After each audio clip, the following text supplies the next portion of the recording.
Hey everybody, just going to take a quick break from the show to tell you a little bit about Shutterfly. If you're like us, you take a lot of pictures because you have a camera right in your hand all the time. How would you not take a lot of pictures? And we're taking all these pictures, more than we've ever taken in the history of the world.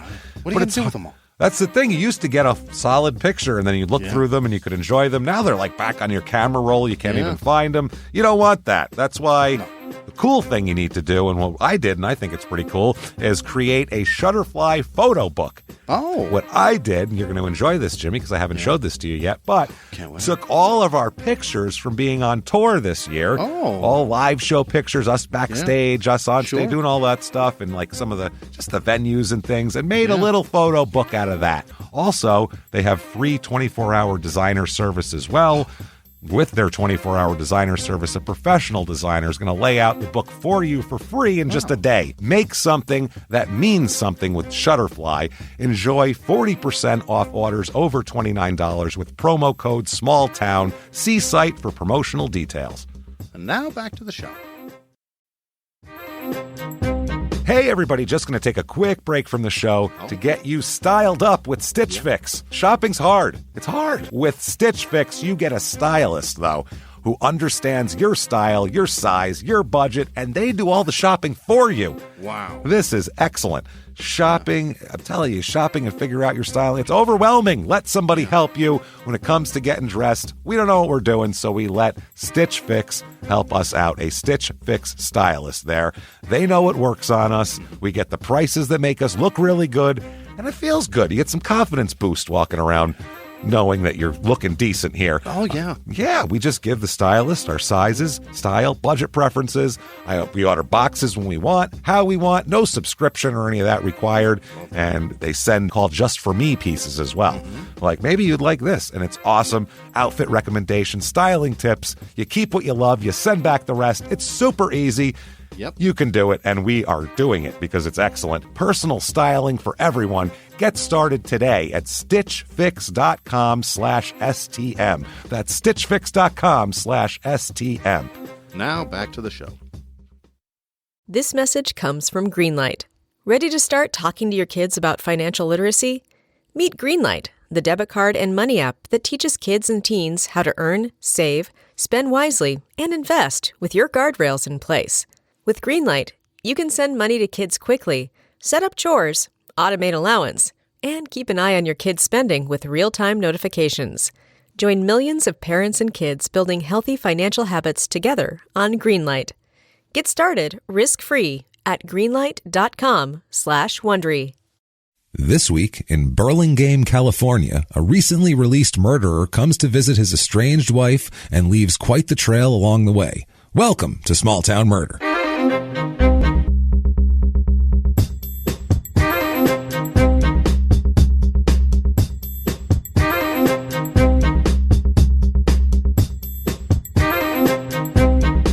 Hello, everybody, and welcome back to Small Town Murder. Yay! Oh, yay indeed, Jimmy. Yay indeed. My name is James Pietragallo. I'm here with my co-host. I am Jimmie Whisman. Thank you, folks. Thank you. Can't thank you enough for joining us again on an insane, crazy journey this week. And guys, we have to tell you this week, this is part one of a two-parter. And it's part one isn't just like backstory and then part two is murder. There is so much murder through this whole thing. Yeah. And I have to give you a special warning. This isn't our normal, like, haha disclaimer. This is serious. This is a graphic tale.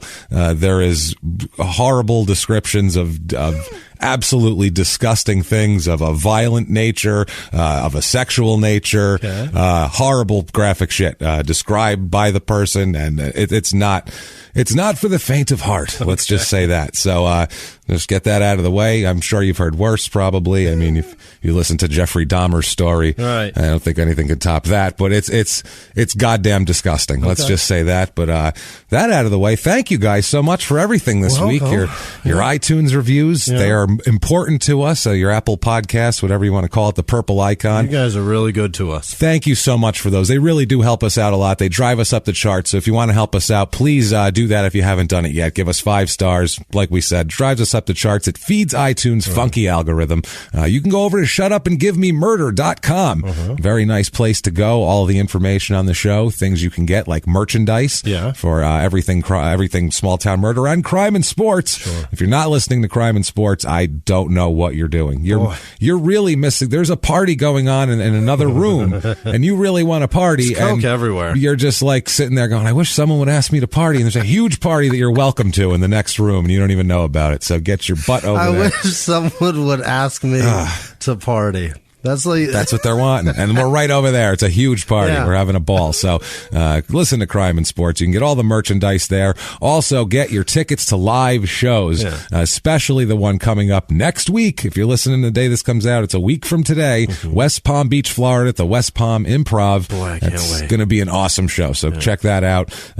It's going to be people we know are going to be there. So we have to put on a good show. We really got to show off. So it's going to be a good one. So come out to that. Tell you that right now. And everything like that. Also, of course, we have to thank our wonderful, wonderful producers. They really, who are amazingly good to us. Thank you guys so much. You keep us really going. We appreciate it. We're going to give you the long list of those people at the end of the show. If you'd like to be one of those people, it's not that hard to do. You can go over to patreon.com/crimeinsports or head over to PayPal and you can make a donation there using our email address, which is crimeinsports@gmail.com. Yes. And all those links are available through where, Jimmy? Over at shutupandgivememurder.com. You got it, my friend. That out of the way. We have to do the disclaimer quickly. This is a comedy podcast. The facts, everything is real. The cases are real. Everything, all the facts are, you might as well be Dateline. It's all real, except I think we do better research. I'm not just gonna, I don't know. I'm going to put that out there, but never mind. So it's Lester all real. Holt works more on the delivery. I'm sure he does. Yes. He's got a script and a teleprompter that people have put together. His delivery is more important than the fucking research. I got to be able to cram a dick joke in there. So we lead different lives. Right. Let's just put it that way. Lester's dick joke is on his face. That's right, goddammit. So, but it's a comedy podcast. We're going to make jokes. We're comedians. That's what we do. So we make jokes at expensive small towns because we're all from some shithole small town that it's all, they all suck. Right. That's what it is. We're going to make fun of that. Lester Holt's the black guy. He's not the nutsack face. No, you're thinking of, I can't remember his name. And when you said Lester Holt, I pictured the other guy for some reason too. I don't know why. Wrinkly nutsack face. Because Holt sounds like a nutsack face name. I don't understand it. So sorry. That's the so worst. Anyway, we make fun of small towns, bumbling police forces. We make fun of the murderer. I mean, what else can we do as comedians? We have no recourse against these people legally or anything else. Right. What we try not to do, what we go out of our way not to do, is we try not to make fun of the victims or the victims' families because we're assholes, but we're not scumbags. Right. So if that sounds good to you, then we are going to have a ball. Yes. And this is going to be gross this episode, but we're still gonna find a way to have some kind of fun in between the grossness. Right. And if that doesn't sound good to you, if you think true crime and comedy just don't go together, then bye, have a good one. Then yours. This probably isn't going to work out, and it's we had a drink, we ordered appetizers, and we realized we were not compatible. Keith Morrison has a great story for you on Friday. I'm sure, and it'll be good. So go do that. But for everybody else who's out there, let's do this. Shout it out from the rooftops, from your cubicle, from out your car window. Unless you're in a conservative office, then go into the bathroom and say it into your arm like you're sneezing, like a child sneezing. Say, "Shut up and give me murder." Let's do this. Let's go on a trip, Jimmy. All right. What do you say here? This week we're going to go back to the West Coast. We were in Oregon a couple weeks ago, and we're going to go back to the West Coast. We haven't been in California for a while, and we're going to California. Yeah, we're going to Burlingame, California, just south of Oregon. It is actually, just south of Oregon. Very good. And they are suspended. They are suspended. This is not Oregon. No. Willamette. So Burlingame, California. And the episodes we've done in California have been like, the one was kind of right on the border with Nevada, but that was over on the eastern side, the Herb Coddington one there. Oh, yeah. That one was there. That was gross. And then we did the one down by, in the riverside all the way down there with our last one, Canyon Lake. Right.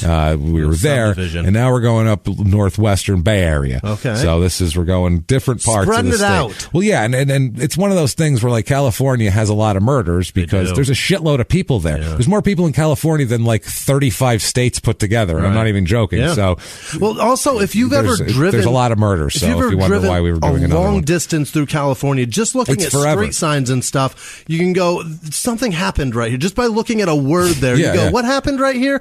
It's crazy how much shit has happened in California. It's not just good, but also horribly bad. By an ocean, and it has natural resources, so people have been there forever. This is in Northern California, near the Bay Area, like we said, 25 minutes outside of San Francisco. This is like suburban San Francisco, so it's going to be expensive, as we know. An hour and 45 minutes to Sacramento, as we made that drive. 7 hours to Canyon Lake, which was episode 70, which was the 7 hours. Yeah, which was that's all the way down south, which was huge. The woman killing the Golden Girls, as we remember, which was gated community, in the gated community, in the gated town. If you haven't listened to that episode, it's nuts. It is bonkers. Listen to that episode from beginning to end. Brutal and weird, and it's just weird, man. This is in San Mateo County, zip code 94010, area code 650. It's 6 square miles. About 4.5 of that is land. There's a bunch of what's on the water, so there's water also. The motto of this town, there's a couple mottos. They have 2 actually. It's kind of, I feel like one is just kind of what they for the residents and one's for tourists. Oh, okay. It's one of those, I feel like. First motto, this is like for the residents, is just the city of trees. Oh. Which I don't know if that's fucking dumb. I mean, trees are nice. Yeah, I like trees, but I don't know. Live in one. What are they, fucking Smurfs? It's a very that's what I picture too. I picture little tree houses that people are living like the Keebler elves. What is Smurfs live in mushrooms, I think, don't they? Yeah, the elves live in trees. Yeah, you're right. We're making cookies in the tree. Right. Yeah, we gotta get our tiny cartoon character straight here. Avatar was in the trees.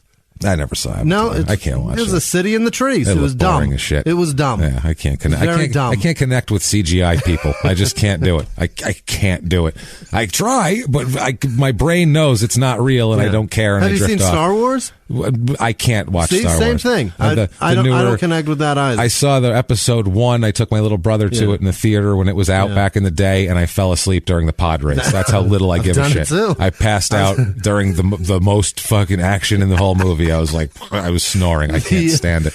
Not the most new one. The one right before that. I fell asleep in that. I can't. I don't let anything in space or underwater. I can't watch. I'm bored. Underwater, I can watch if it's like not like Finding Nemo. I can't watch submarine movies. Okay. I'm bored as hell with a submarine movie. I'm like, you're just in a tube under there. If it's riveting and funny. If they're trapped in an airplane, I can't. There's just no chance to expand anything. You're just in there.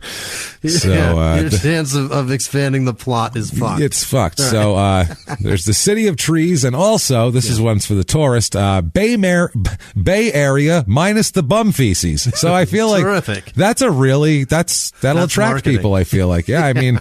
I call them bums. That's not really nice. They could have said homeless person's feces, I'm sure, but whatever.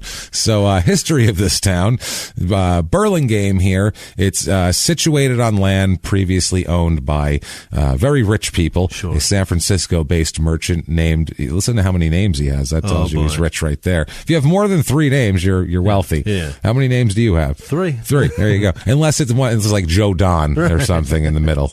Unless you're like, Robert, Joe Don, something or some shit like that. Words that go together. This is William Davis Mary Howard.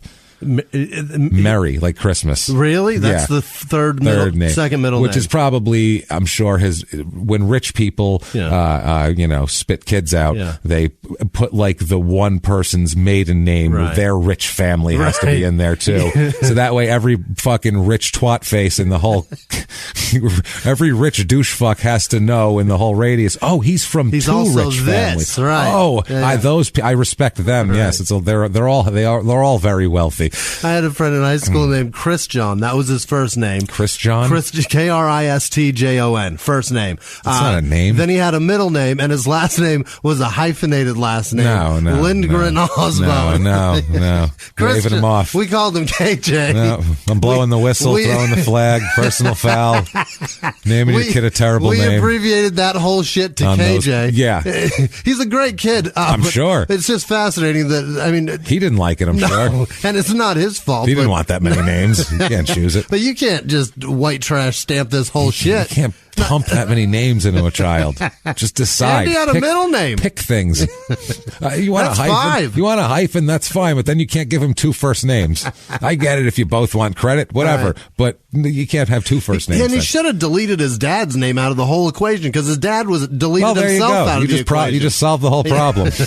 He got to just delete his middle name and his dad's last name, Chris John Osbo. Done. Yeah, done. Solved. Jesus I'm Christ. a problem solver.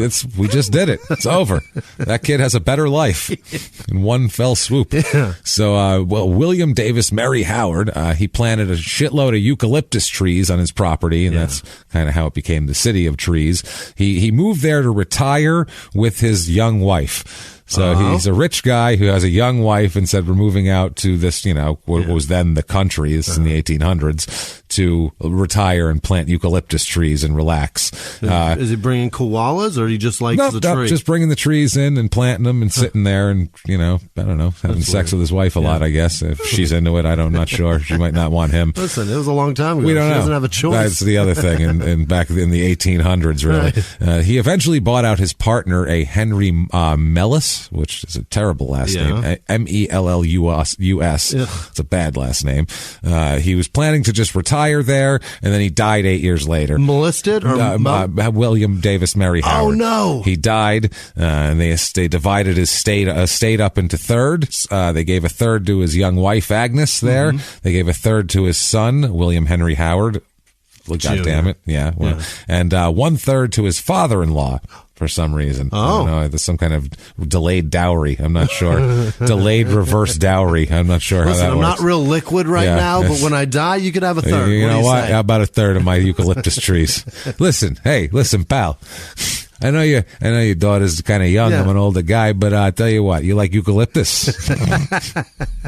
All my money's tied up in it right now. It's all tied up in eucalyptus. The market for eucalyptus is about to skyrocket. I'd like to help you out, but I'm really all tied up in the eucalyptus market right now. I apologize. You know how that goes. I am balls deep in eucalyptus. You know how that goes. Jesus Christ. I'd rather be balls deep in your daughter. Yeah, you know what I'm saying? Eucalyptus, you know what I'm saying? But that's how it goes. So I'd like to, if you give me your permission, I'll be balls deep in both. You know what I'm saying, big guy? Wink, wink. Yeah, that's right. So, and so will you when I die. You know how that goes. So in 1856, the land was sold to a banker named William Ralston, and then he named the land in 1868 after his friend Anson Burlingame, who was the United States ambassador to China. So, really? Yeah, and apparently that's who this town is named after. There's also a Burlingame of a previous episode, right? If you remember. So that was a terrible one too. That was the guy who on Thanksgiving butchered his whole family there. Right. She went around shooting his whole family. At the table? Not at the table, just around the house. He wasn't at the breakfast table. The mom was the teacher. That one? No. God, this was the father. They got a divorce and all that, and he parked like 2 blocks away. Oh, and some nosy neighbor said, "There's a car outside, isn't that?" And called the cops. In small towns, it's for like, this is such a small town murder. Right. In the city, you could park somewhere. No one goes, "Hey, there's a car outside." Like, yeah, there's a lot of cars outside. Shut up, mind your own business. In a small town, 1 car. 4 million people here. There's cars fucking everywhere. 1 car. That's reason to call the police department just because it's parked there. Right. I don't know whose it is. 911. So, so the town of, in 1906 was the great San Francisco earthquake. Right. That really fucked a lot of things up and also scared the shit out of a lot of people. Right. And, a lot of people, ran to the suburbs and ran outside of San Francisco. Moving inland. And moved to Burlingame. Not inland. This is down by the... 20 minutes in. But it's not inland. It's down, it's on the water. Oh, no. So they just went south? They just went, away from it. But it's away from there. It was less destroyed. And so they started building a lot of homes. It was like, well, let's go somewhere and rebuild. This place is literally on fire. Yeah. The most of it's on fire. Right. We should go somewhere else, which would have been a great time to swoop in and buy some prime real estate. My God. There's another coming. Don't worry. Jesus. I know. I'm saving my money. 1906 and then 1986? It was 89. 89. The World Series. Yeah. That's Giants, right. Yeah. So you're talking about 83 years. We're 40 years. We're close. We'll never know. Close. So, I don't know. So, in 1910, the neighboring town of Easton, they annexed that, and that was also, they added some parts to Burlingame from that. Yeah. And Burlingame, known as the City of Trees, like we said, due to its over 18,000 public trees in the city. So there's a lot. Public trees? They plant them, like in the street, like when you plant sidewalk trees, like in New York City. Is that a public tree? It's a public tree. It doesn't belong to Anybody? You don't. If you live in the house in front of a sidewalk tree, it's not up to you to keep to prune it and shit. The city does that. Okay. Okay. City-owned tree. It's a city tree. Damn it. Yeah. Okay, so city-owned tree. Yeah. Not a public tree. So, I don't want to. Like a public park. Right. It's a public tree. Climb it if you want. Got it. Okay. You don't need anyone's permission to climb up that bad boy. The word public park implies that there's ownership on everybody, and that's what I was thinking. Do we all have to fucking take turns pruning this fucking thing? Well, it's a round robin system where you go. There's a chart. There's a phone tree. Chart. Well, there's a phone tree. We'll get you involved in it. Don't worry. We'll talk about it after the show. Somebody out there send Jimmie the phone tree information. So, they had 18,000 public trees. In 1908, the Board of Trustees passed an ordinance prohibiting cutting, injuring, or destroying trees. Okay. So once a tree is planted, that shit is planted. Yeah. That's it. It's in there. They also have a lot of parks and eucalyptus groves. They made this like a different kind of place. They didn't want this to be like a city with just concrete. This was a place for trees. There currently people here. There is 30,459, which is right at the top of our limit. But this happened about 20 years ago, 30 years ago. So there was less anyway. It's up 14% since 1990, which is around when we're going to talk about in that particular town. Median age here is about 40, 3 years older than normal, except it's not out of whack. It's a lot of times when we have that it'll be like a lot of old people. It's more like everyone's about 48. It's one of those things. Like, you need a lot of money to move here. We'll talk about it. It's expensive. So it's one of those things where the 35-year-old to 54-year-old demographic is higher than normal, and the 0, baby to 10-year-old demographic is high. Okay. So it's a lot of people that are 35 to 54 with money move out of the city to go here and have their kids. Got it. So they can, have a dog or some shit. I don't know what they're doing. Tacky people that don't want to be in the city. Exactly. Because it's only 25 minutes outside. Right. What the hell? Yeah. Female population a little higher than male population, a little out of whack there, which is whatever. Married population normal, it's about 50-50. Everything's kind of normal. Widowed is normal. Single with children. It's very typical in terms of demographics. Single people with no children, single people with children, all that type of thing. The only thing that's out of whack is the money, which we'll talk about. It's crazy here. It's wow. Racially, the town normally white on the average is 62.77. Here, 59.49. How about that? So we rarely get a town with less white people than normal in a small town. But 1.06% black. It's not that. It's not. That's not who's here. 20.63% Asian, which is by far the highest amount we've ever had of Asians, because it's outside of San Francisco. Yeah. So it's a high Asian population. Fishing market. Yeah. Normally it's about 5%. So and also a lot of tech shit and business shit's there, and there's a lot going on. So Hispanic is about 13%. So it's a pretty diverse area when it comes to that. But one thing everyone has in common, besides there's not a lot of black people, is they all have money also. Okay. About 47% are religious, which is right about normal. Most of the people here are Catholic, actually, which is strange. That is interesting. Catholics, the Baptists of the Bay Area, I guess. I don't know. That's a question mark. Yeah. Who knows? I'm not positive about that, but that's the only thing with a huge high population. 0.8% Jewish. Oh, almost. God damn it. Almost got to sing Have a Nagila. So close. I'm sorry, I cannot do it. 1% of an Eastern faith. So that would be Buddhist or Hindu or that sort of thing. 0.6% Islam. How about that? So a little bit of that too, a little bit of Islam. It's a liberal place, about in the county, San Mateo County. 75% of the people, almost 76%, voted Democrat in the last election. About 18% voted Republican. So California. This is also like Bay Area, California. It's a different. That's like very liberal California. Unemployment rate here is about it's less than 3%, 2.6%. So there are jobs here, and you have to have one, otherwise you can't afford to live here. So I think that's what it is, basically. But 2.6% is like when economists talk about what's healthy, that's below that's when things start to go bad, is when your unemployment rate is too low. Really? Yeah, because you can't fill jobs at that point. Oh, that makes sense. Yeah, the unemployment. But this sounds like it's probably probably just 16-year-olds that held over until 17 to get that job. Maybe, yeah, that's possible too. Yeah, like 2.6% when they start saying like, okay, we need an influx of more people because there's not enough. There's a bunch of like square pegs and round holes left over where they're like, okay, there's 2.6% of the people that don't fit into these jobs, but that's all it is. We don't have the people we need to fill it. Yeah. The median household income, normally it's about $54,000 in the country. Here it is $91,000. So much higher, obviously, and they need it, as we'll talk about. A lot of the jobs here are, there's tech jobs, professional, scientific, technical services is about 3 times the average. So high paying things. Also healthcare ranks up pretty high. That sort of thing. Cost of living. 100 is average, regular, par. Here, this is the highest we've ever had. 2 something? So, shit. Go on. Shit. 100 is average. Here it is $4.59. What is $4.59? How do you even survive? Let's see here. Every groceries are a 110 and things like that, and they're pretty normal. Yeah. The transportation's a little high. It's in the 100 still, though. But housing is 1,231. It is out 10 of 100. times higher than everywhere else. It is average. Median home cost here $2,301,600. 216 is the average in the country. Yeah, but, so it's 10 times that.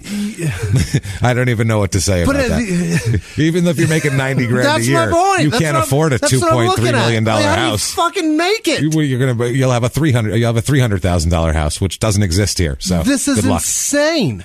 It's crazy. It's crazy time. That's how nuts real estate's gone in Northern California. Say that median house price again. $2,301,600. No. I don't even know. No.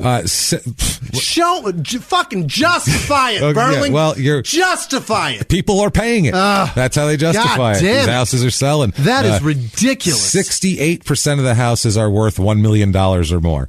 So unbelievable. It's crazy. It's absolutely bonkers. And if we've convinced you, if you've got quite the nest egg and you need to go there. If you've got more money than sense, let me kick you in the dick and then listen to James. And then listen to the Burlingame, California Real Estate Report.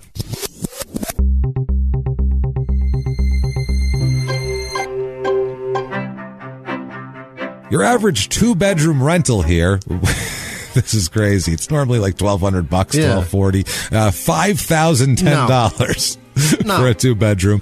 I found a 1-bedroom, 1-bath condo that's 880 square feet. Yeah. It is the cheapest dwelling for sale in this entire town. $675,000 to live in a very small 1-bedroom apartment. For 800 square feet. For 880 square feet. I want to go beat the living shit out of whoever is selling that. Yeah, just I'd like to look at your place. This is real nice, and then just jack them right in the face, leave them for dead in the bathtub. Asking, how dare you? Sorry, there's no bathtub in the stand-up shower because that's all there's fucking room for.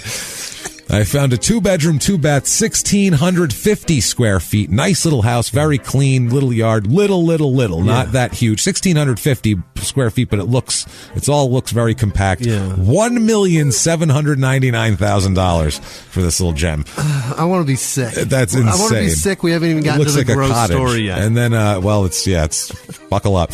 I found a 5-bedroom, 5-bath, 3,400 square foot beauty. This is a nice house, nice layout, and it'll cost you $3,595,000. It's fucking ridiculous. So there you go. Things to do here. This is maybe the stupidest thing ever. Yeah. And I have 2 dogs, Benny and Frankie, and I love them, but I would never do this. Okay. This is the Burlingame Pet Parade. Oh, Christ. No. Yeah. It starts at 10 a.m. They march up Broadway. Yeah. Oh, my God. They do a circle and come back. Yeah. The parade consists of a leisurely stroll that takes about 30 minutes. Broadway will remain closed to through traffic for another hour after the parade, when viewers and participants can enjoy music by participating bands, shop at local stores, and enjoy a snack at a restaurant. Can you imagine the novelty dogs that people that can afford a $2 million house? Oh, they're so groomed. Dogs. Judging will take place during and after the parade. Judges will select approximately 6 finalists from each category, and Would you like to find out what those categories are? I would. The biggest pretentious cunt. First place is $500. Second place is $250. Okay. Ribbons will be awarded for the best dressed pet. Oh, Jesus. The most unusual pet. No specific. Best pet trick. Best school float. As they make floats also. Most original float, group or wagon category. I don't know what that is. A float can be elaborate or as simple as a decorated bicycle or wagon. Okay, so hit that up. I'm annoyed. $2 million houses and that. And that you just want to go around punching people in this town. Hey, you from Burlingame? Right. Have you lived there since before the real estate boom? Right. Okay, then I won't punch you. Yeah. Have you moved there in the last 10 years and just attack them? You son of a bitch. I hate you. I don't get it. Crime rate in this town, what we're interested in here, the property crime here is right on average. So that's normal. Violent crime, murder, rape, robbery, and of course assault. Don't forget that. The Mount Rushmore of crime is about half the average. So they're going to lock shit down when there's that much money around.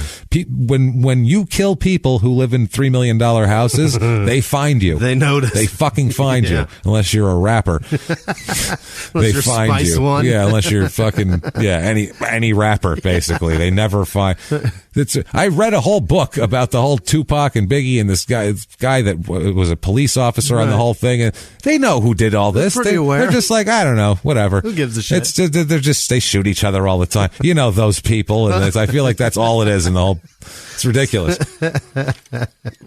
It's fucking crazy. So I want to take a 3-legged pit bull like with no eyes, like a dog that was used as a bait dog. Yeah. And I want to walk that shit down the street in this town in their dumb parade. It's a nice gesture to adopt one of those dogs anyway. I want one. Yeah, they're that poor poor things. dog. Jesus. I want that, and I want to horrify the people in this town. Yeah, you better not give it most unusual and hurt its feelings, motherfucker. Better give me most interesting pet. So let's talk about some murders. Okay. What do you say here? And I say murderers because there's murderers. That's why this is a two-parter. Because there's just too much to do in one episode. To cram it all into one episode would have just been, there's no room to breathe if we did that. It would have been way too much. It would have just been, I'm going to read real fast through the whole thing, and here you go, and blah, blah, blah, blah, blah, blah. Here's a bunch of information. So we're going to need to ingest this, and then it gets crazy. And then we also, in the second episode, we're going to deal with even more murder, and then we're going to deal with the post-murder shit, which is when it really takes off into the trial and stuff? In prison and everything like that. All right. But this part here, like we said, the whole thing, this is very graphic and extremely disturbing shit. Okay. So you're warned. No complaining. Because I had to, I was not... this was not okay to research. Take breaks? I had to take some breaks reading all of this at once. That's why I said we need to do 2 parts, because I can't handle it all at once. So let's talk about some people. Let's talk about some siblings to start out with. Let's talk about Patsy, who's a girl, Albert, who's a boy, obviously. Albert, not too many girls named Albert. Very few. And Patsy's only Italian guys named Pat that they call Patsy, with some like Italian version. Or Irish. Pat. Yeah, these Pasquale, and they call him Patsy. Right. That's how it is, because I have relatives named Pasquale. They call him Pat. They call him Pat. Right. That's what. But when you're drunk, Pasquale doesn't come out. No, that's why they always call Pasquale's Pat. Right. Anyway, so and also Philip and Philip. Is that you? It never stops. He's doing it all that gun, man. Yeah, it never stops. We have to do the Beverly Hills Cop. Every time I hear Philip, just look up Beverly Hills Cop Philip scene, and I'm sure it'll come up. And you'll lose your mind how funny it is. It's fucking hilarious. So this Philip, not so hilarious. Philip Carl Jablonski. These are the Jablonski children. These people are a goddamn fucking disastrous mess. They're growing up. Jesus Christ, this is awful. They're growing up like in the 50s and the 40s, and there's different accounts of the childhoods here, of this specifically Philip's childhood, but I'll give you both accounts, and you can kind of figure out what you think is true or not, but there's different accounts. The sister Patsy, she says that her father, and so this is also what Philip says, their father was an abusive alcoholic. There's no doubt that the father was an alcoholic and that he was a rough guy. And nobody doubts that. But to the extent of it is very much in question, and very much contrary stories from different people. Okay. So Patsy here says that he was an abusive alcoholic who beat the shit out of his wife and children. She says he called his wife and daughter whores all the time and beat them. Yeah. This is bad from the start, and this isn't even the bad shit. This is baseline here.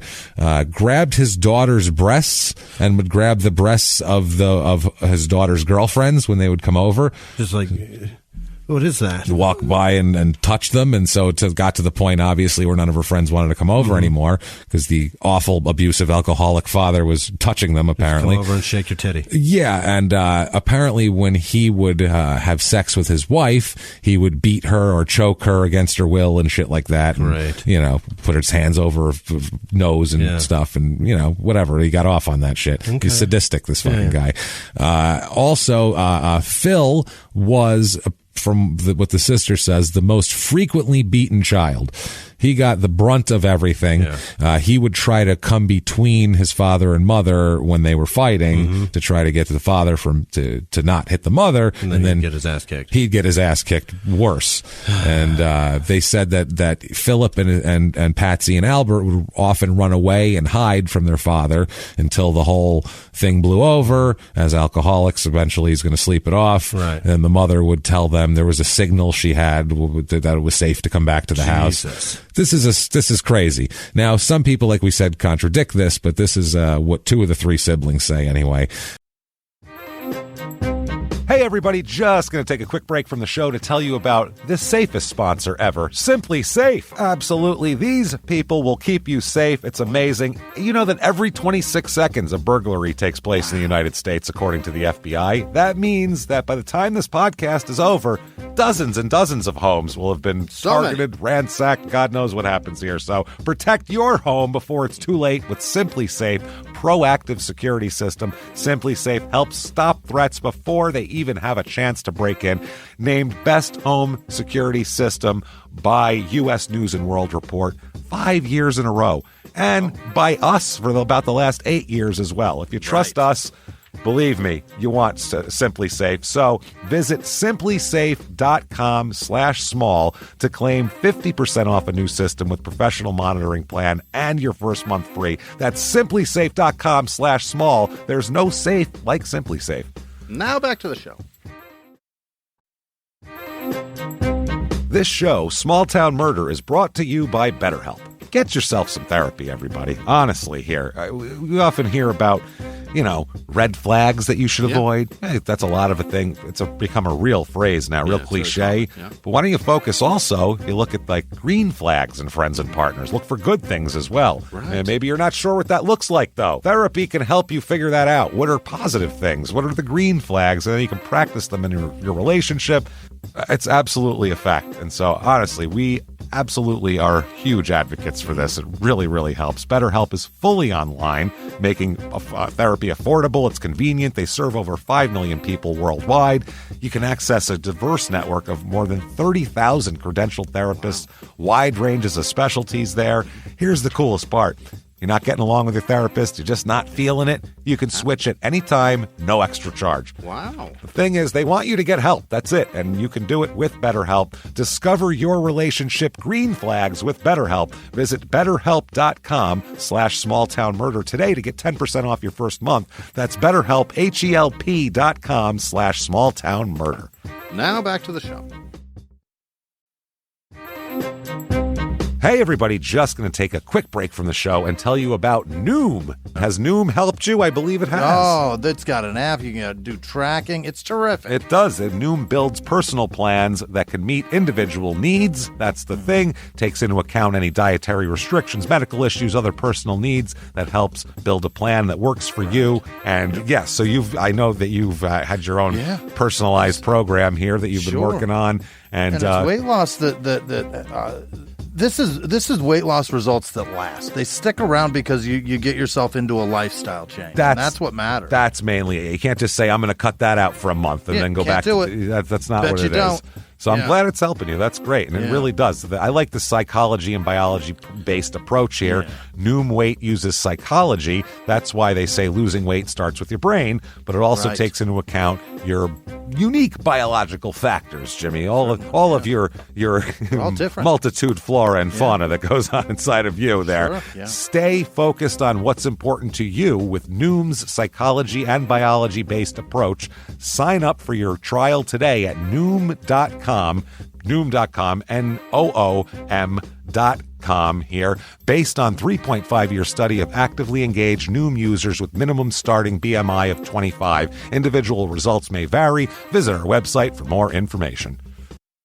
The violence within the family, they said it was pretty much every day. Yeah. The police were frequently called to the house, is what Patsy says, but they refused to intercede because it was back in the day. It's the 40s and 50s. Yeah. They were like, well, it's happening inside your house. He works so hard. Right. You know, he works hard. What'd you do? He comes home. Yeah, no, well, try not to make him angry, and they fucking leave back. What'd cheer you up, say bitch. To him? Cheer up, bitch, and they leave. That's what it was back then. That's what cheer up, bitch is the most fucking, it overlays brilliant thing. Everything that the attitude toward how they treated like just women if they had a problem back then. It was just cheer up, bitch. I don't know. You don't have man problems, so cheer up and go away. Imagine how shitty your life would be if he left. Imagine that. Yeah, well, yeah. Well, then what are you going to do? Does he put food on the table? Right. Well, he works hard. That's what they would say, and it was fucking ridiculous. So they would refuse to do anything about it to protect the mother.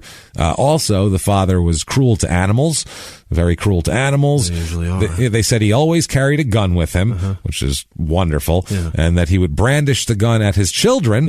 Also, as he scolded them, so he would hold a gun on his daughter and call her a whore.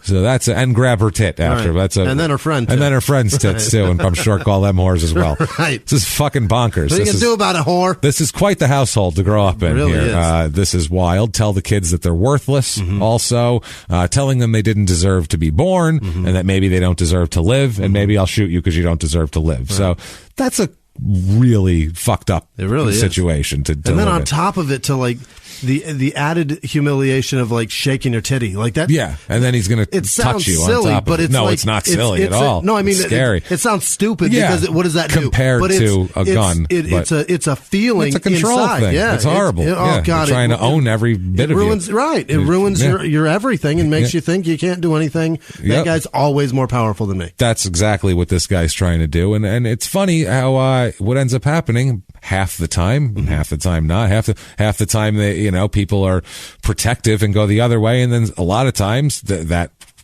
behavior perpetuates, and whoever you do that to, it's fucking awful. So, according to Patsy, Phil was sexually molested by, and like I said, this is awful. So don't nobody be surprised here. Sexually molested by a neighbor when he was 4 or 5 years old.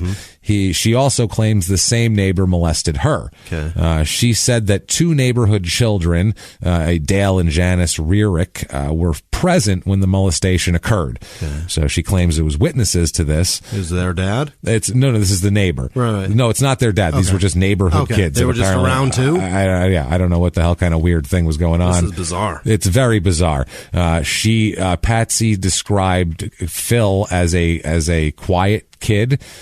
She said she also had Albert, she described as like the goody two shoes. Okay. He was the one who would try to be like, yeah, you don't need to hit me because I did everything right. He would try to please the father. He would try to appease him rather than Philip would try to challenge and say, don't hit mom and shit like that. Whereas, Albert apparently would be like, that's a good left hook you got there, Dad. You want to teach me that out in the yard someday? He goes with the flow, whereas Philip tries to rectify the situation. Yeah, that's kind of how she describes it. They said, though, that she said that then Phil would take his aggression out on Patsy and Albert.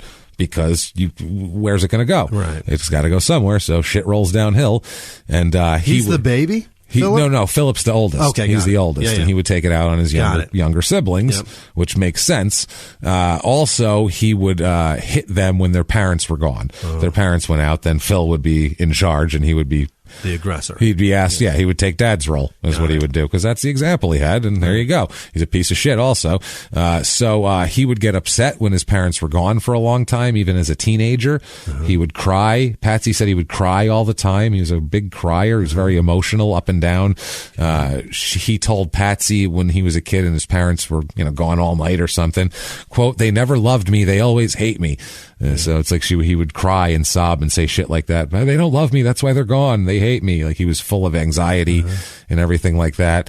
Apparently the Jablonskis were the poor family. Yeah. They were the neighborhood poor family, like the poorest of the poor families. And this wasn't in an upper class area at the time. He's living in a lower middle class area, a poor area, and they're the poorest family there. Yeah. That's never good. They're the poor family. The cops show up and the father's an alcoholic, and it's a fucking mess. They're also perpetuating that poor lifestyle with the fucking behavior that they're just they're not exponential growth on shit behavior. You don't, like, rich people rarely portray this behavior. You know what I mean? Yeah, even when people sometimes are getting it happens, but it's rare. It's more like the outwardly. Mm-hmm. They're not like they won't just beat their kids and scream out in the yard. You know what I mean? That shit'll be like hidden in a large home where you can't hear it. Right. It's a different, and it's rarely the family that a successful family just doesn't have time for this shit. That's the other thing. They're doing things, and there's usually not an abusive alcoholic stalking amongst them because he's busy,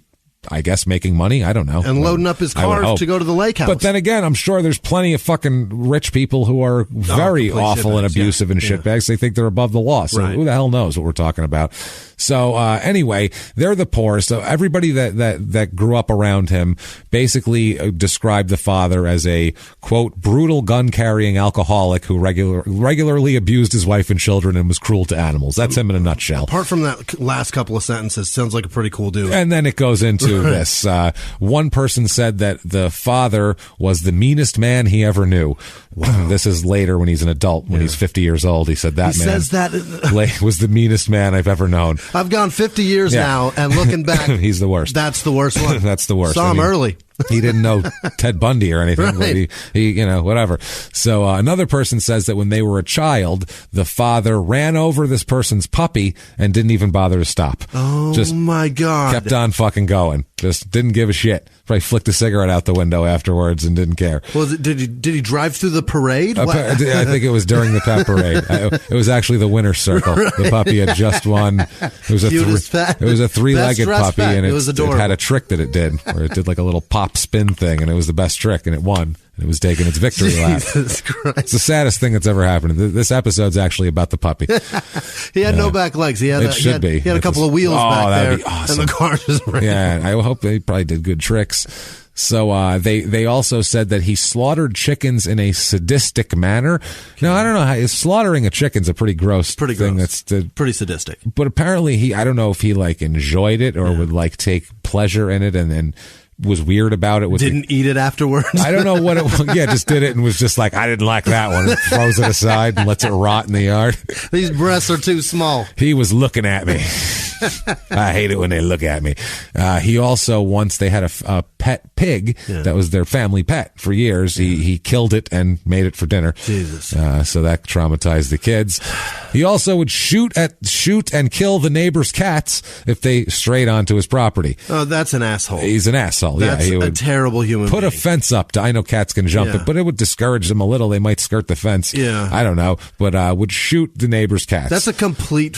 if you He's a psychopath. That, can you just fucking stop? You're a monster. He's a psychopath. That's a horrible thing to do. My ex-wife's uncle has a pig, and a potbelly pig on his ranch out in Queen Creek. He moved out to the middle of fucking nowhere so that he could have all these goddamn animals. Yeah. And his pig was burrowing under the fence. He fixed the fence all the time, but he went on vacation. The pig burrowed under the fence. The neighbor shot his fucking pig. You're an asshole. Yeah, people are assholes. And the cats, that's terrible. It's obviously someone's pet, too. That's something that's supposed to roam anyway. A daughter-in-law, I think it was Albert's wife, one of Albert's ex-wives, said that the father grabbed her 1-month-old infant and fed it hot sauce just because he thought it was hilarious. Stuck the bottle of hot sauce. That's pretty funny.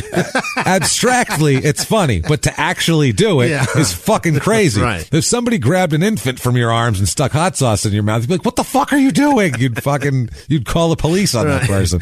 You'd hit him in the head with something. That's A, torture, and B, causing me a problem for later. I'm going to have to clean that disgusting. up. Kid's either going to vomit or shit it out. screaming and shitting. That's one way or another, I've got to fix this. Screaming and shitting for hours. Right. Appreciate that. That's your kid for the next 2 days. Yeah, they said that the people remembered that the kids and the mother would both hide from the father. The father would beat the shit out of Phil the most. One of the Janice Rearick person that we said that Patsy said witnessed the molestation. Yeah. She grew up there. She said that she disagrees with this whole thing later on. She says she never saw the father beat any of the kids, but she did hear screaming coming from the house on occasion. She was a neighbor. Well, what do you think that was? And she also said, this woman said that the man who this Harold guy who the sister said molested both of them, this woman said that he didn't have a reputation as a child molester, because the way Patsy and Phil put it, everyone in the neighborhood knew he was a child molester. Okay. He was like the neighborhood molester. Got it. Hey, there's a neighborhood molester. How's it going? And this woman said that was never anything anybody heard. Nobody said to stay away from that guy, and he wasn't known as that, as any sort of diddler. And she said she did not witness that molestation described by Patsy. So she disagrees here. And yeah. Molestation like that, when you experience it, sometimes you insert your brain disassociates, so she may not have been the one that witnessed it. That's this is the the point I'm going to make. She may have put her there, especially if you're a 5-year-old child, right, and it's years later. In that girl's mind, she might be remembering her there. Somebody was there. This is 25 years later. This is all coming up, so it's all who the fuck knows? Your mind does crazy things, especially with trauma, and especially with childhood trauma, and in that particular sense of trauma. Right. Your brain can play. Horrible. Your brain protects you. Yeah. It tries to protect your psyche with putting your brain goes, this is going to fuck you up so bad. Oh, later. You don't need to know that. We're gonna go ahead and put that on the shelf. Put that in the room behind the little curtain. Right. There you go, with the porn. Put that back there. So Albert also, he says that he disagrees and says the father did not abuse him or Phil, although he did use a belt as punishment, but that was normal back then. That was just like, getting the belt. What the fuck is going on here? So they said his father drank beer, or Albert says his father drank beer and was abusive toward the mother, and that Albert knew the Harold guy, the neighbor, and said that Harold never tried to molest him, and he never heard that he tried to molest Philip or Patsy also. Okay, so there's disagreements there. Everybody says that as a teenager, Phil was a nice guy. He was quiet and kept to himself. Considered nice. He was very anxious, though. Everybody said he was very anxious, which kind of backs up Patsy and Phil's theory of the father, pulling guns out on them at the drop of a hat. That kind of make you anxious. You generally don't turn into that guy. You know what I mean? You are made that guy. Absolutely. Right. Kids don't come out like that. So one person said that he was, quote, scared all the time, just always scared. He'd burst into tears. Kids don't do that. No. They've been abused usually when that happens. Other people said that he was thin and pale and always ill looking as a child, because they were very poor also, and malnutrition, and that he was a lonely child who cried all the time. So that's what he was known as. One person did say, this is crazy, from their teenage years, one of their friends said that he saw Phil and his sister Patsy have consensual sex on 2 different occasions. And also said that the 2 of them bragged about it and thought it was, quote, funny. It's funny. It's not funny. It's not ha-ha funny. I'll tell you that much. That is horrible. I was associating with Philip a lot. Well, you're not. He's not your kind of guy, Jimmie. Let's put it that way. I understood everything going on in his mind, Jimmie, right up until let's fuck my sister. That's that's why I warned everybody, because everybody's got their own shit that bothers them, and Jimmie has talked openly about his trauma, plenty of issues as a child, and there's a lot of that there going on, and so I could see you relating to that. And then there's this, though. That's a weird thing. Now, let's see what Philip says here. Now, there's extensive writings from Philip, and normally we don't give the killers a voice that much, unless it's something that's kind of insightful, or if it's just dry, or if it's, I don't know. you kind of need to hear the way he puts things to know who the fuck this guy is. What do you mean killer? He's not a killer. What kind of a monster he is. He's killing right now is his sister's pussy. He's killing it there. Let's see what he says about this whole thing. And this is pretty bad here. This is very graphic. He says, and this is a quote, when I was 5 years old, I was molested by my 2 male cousins. They were babysitting me. When I told my dad, he confronted them. He believed them when they told him I made the whole thing up. I got a serious beating for lying when they babysat me again. So his dad beat him up for lying, and then they babysat him again. They put him back. God. He said, quote, they punished me. They bound me lightly and introduced me to mild torture. After that, I kept my mouth closed. This gets really bad. They passed me around to their friends and older men and older boys in the neighborhood. How many fucking child molesters are in this neighborhood? Yeah. That's what I think when he starts to exaggerate some of this shit. But I mean, this is what he's trying to portray, and we don't know. So that's a bit much. Yeah. He said they owned me until I was 7 years old. I was not broken yet until I was 12 years old. My dad owned apartments, and he rented one apartment to a high school teacher. My dad hired him as my tutor, and I was doing bad in schoolwork. During our first tutor session, he locked the door and told me to strip, or he'd do it for me. He said he stripped me. That he said, and made me crawl into the bedroom, slapping my petite butt cheeks with my back of my hand. Then he told me. What? Then he told me he's going to sodomize me. Yeah. Whoa. He didn't say it like that. Well, that's how he put it. Yeah. Also, it's hard to smack your butt cheeks with the backside of your hand. I don't know how you're backhanding yourself. I don't know how he's doing that, what's going on there, but I don't know the logistics of the whole thing, but I'm fucking nauseous, I'll tell you that much. I like that he's calling himself, saying he's got a little petite ass. That's what he says. Nice of him. Yeah. He's very flattering of himself. He is. He also describes his butt as bright pink at one point, which is... you need a tan. Fucking horrible here. He said, after that, he enjoyed me everywhere, but worse. He told me to fuck his son, which I don't know what that means. He said, after that, he was obsessed with men's dicks. And he said, and then he introduced me to serious bondage and torture. Then he told me to dress in panties and a bra with foam titty breasts built into them. Well, which do you like, men or women, bro? And how to wear makeup. Well, that's the thing. He's pretty fluid, and we'll find out that's what happens to Phil too, is he doesn't give a shit one way or the other. He said only a few Johns requested me to dress like a girl. He's saying this guy was pimping him out. Wow. To these people. Quote, he pimped me to 2 men for the night. They used me so bad. They teach me to deep throat a male dick. They give me a serious face fucking.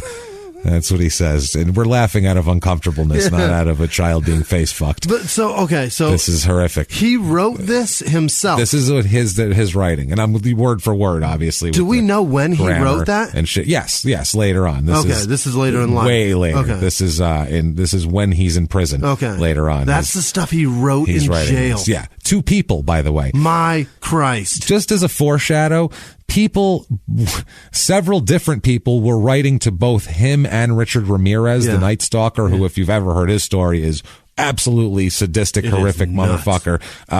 After a while, they both had to stop writing to Philip because his letters were too disturbing, and they stuck with the Night Stalker. Word. They're like, the Richard Ramirez is a nice boy compared to that sicko Jablonski. Wow. He's a sick fuck. Like, he's that sick, this fucking guy. This is unbelievable. I don't know how this guy isn't excessively famous, because what he does is... the rampage he goes, it's horrific. It's absolutely horrific.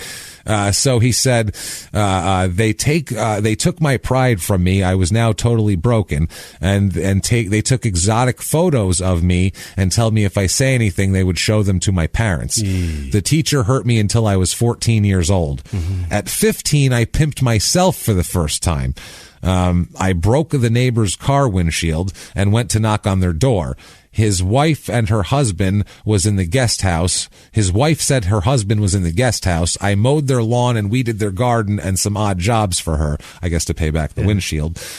He says, when I knocked on the guest house door, he invited me in to my doom. After I told him I broke his windshield, he said he would have to tell my dad. He really didn't want to, but I had no way to pay to replace the windshield. He said if he told my dad, I would get a serious beating. My dad would have a hard time paying for a replacement. Right. He said, but their way was to avoid the beating by my dad. He told me he knew my interest in boy bodies. And if I were to get in bed with him, I could encourage him not to tell my dad. Jesus. He said he'd been checking my ass out and liked how it filled out in my pants. God, this is like the beginning of a disgusting. Porn movie. Oh, he talks. That's what I mean. To him, it's almost like a fucking. I don't even know how to describe it. He's taken so this weird. And fetishized the whole thing rather than been like, this is a horrible thing. It twisted it in the other way, and as we know how all this shit twists in kids' minds when bad things happen to them. He told he told him that the guy told him that he was gay and that he was obsessed with male dicks. The guy told him. He keeps saying everybody's obsessed with male dicks. He's obsessed. This guy's obsessed with dicks. Male dicks. Who else has dicks? Right. There's no female dick.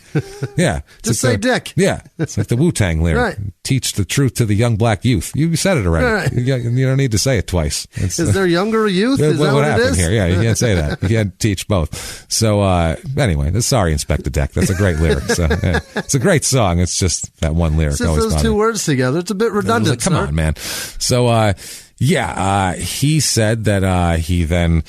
Jesus Christ. Yeah. He said he then had oral sex with this man. Yep. He said we slept together for the first time. And then Philip describes himself as this man's loyal, sexy play toy. He said that, oh my goodness. Jesus Christ. I enjoy the discomfort on your face. This is so bad. He said that, basically talks about how this guy would sodomize him all the time, or he would suck him off all the time. Right. He said he had me for 4 months. 4 months for one piece of glass? For a fucking windshield. Jesus. Yeah. How much value is he putting on his butthole?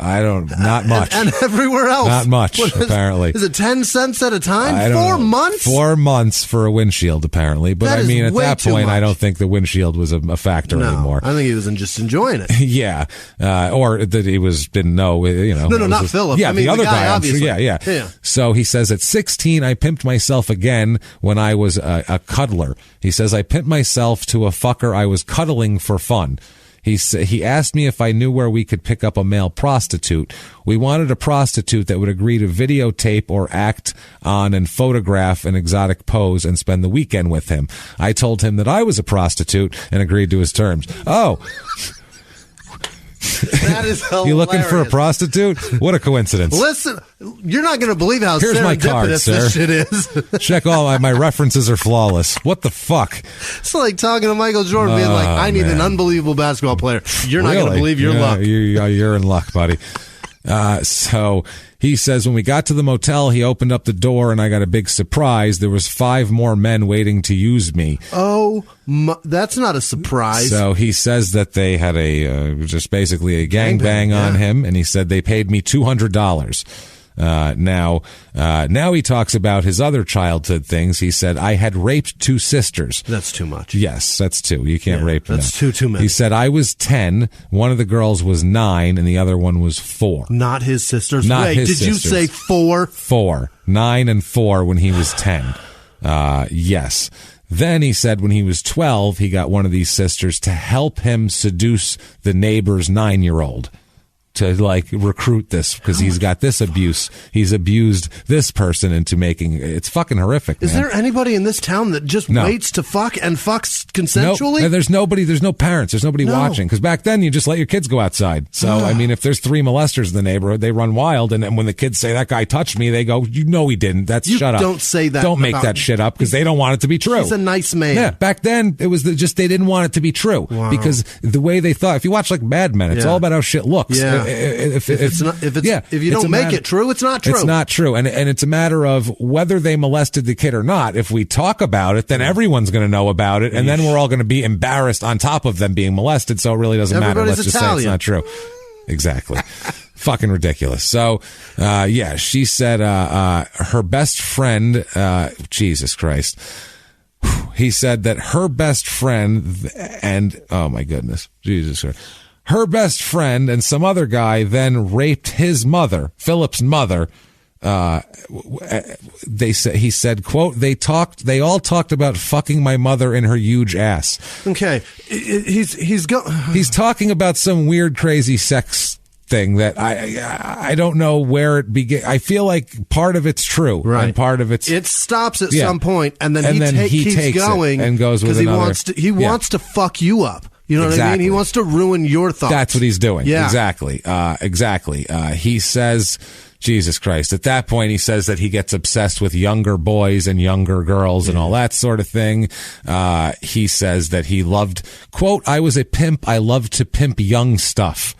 He said that his teacher, that guy, lended him a press camera so he could learn to take family portraits in the 1960s and 70s. And he said, basically, I'm not going to fucking read what he said because it's just, it's just fucking, I want to strangle this man. He took pictures of what, Chase? He took pictures of infants, and he would tell the mothers, "Oh yeah, it's cute. You put them naked on the bearskin rug," and then he gets off on naked fucking infants. And then he said he would have, the mother leave the room for some reason while he's taking pictures, and then he would do things to the baby and take pictures that he wanted to take of the baby and keep them for himself and shit like that. This is what he says. It's fucking disgusting.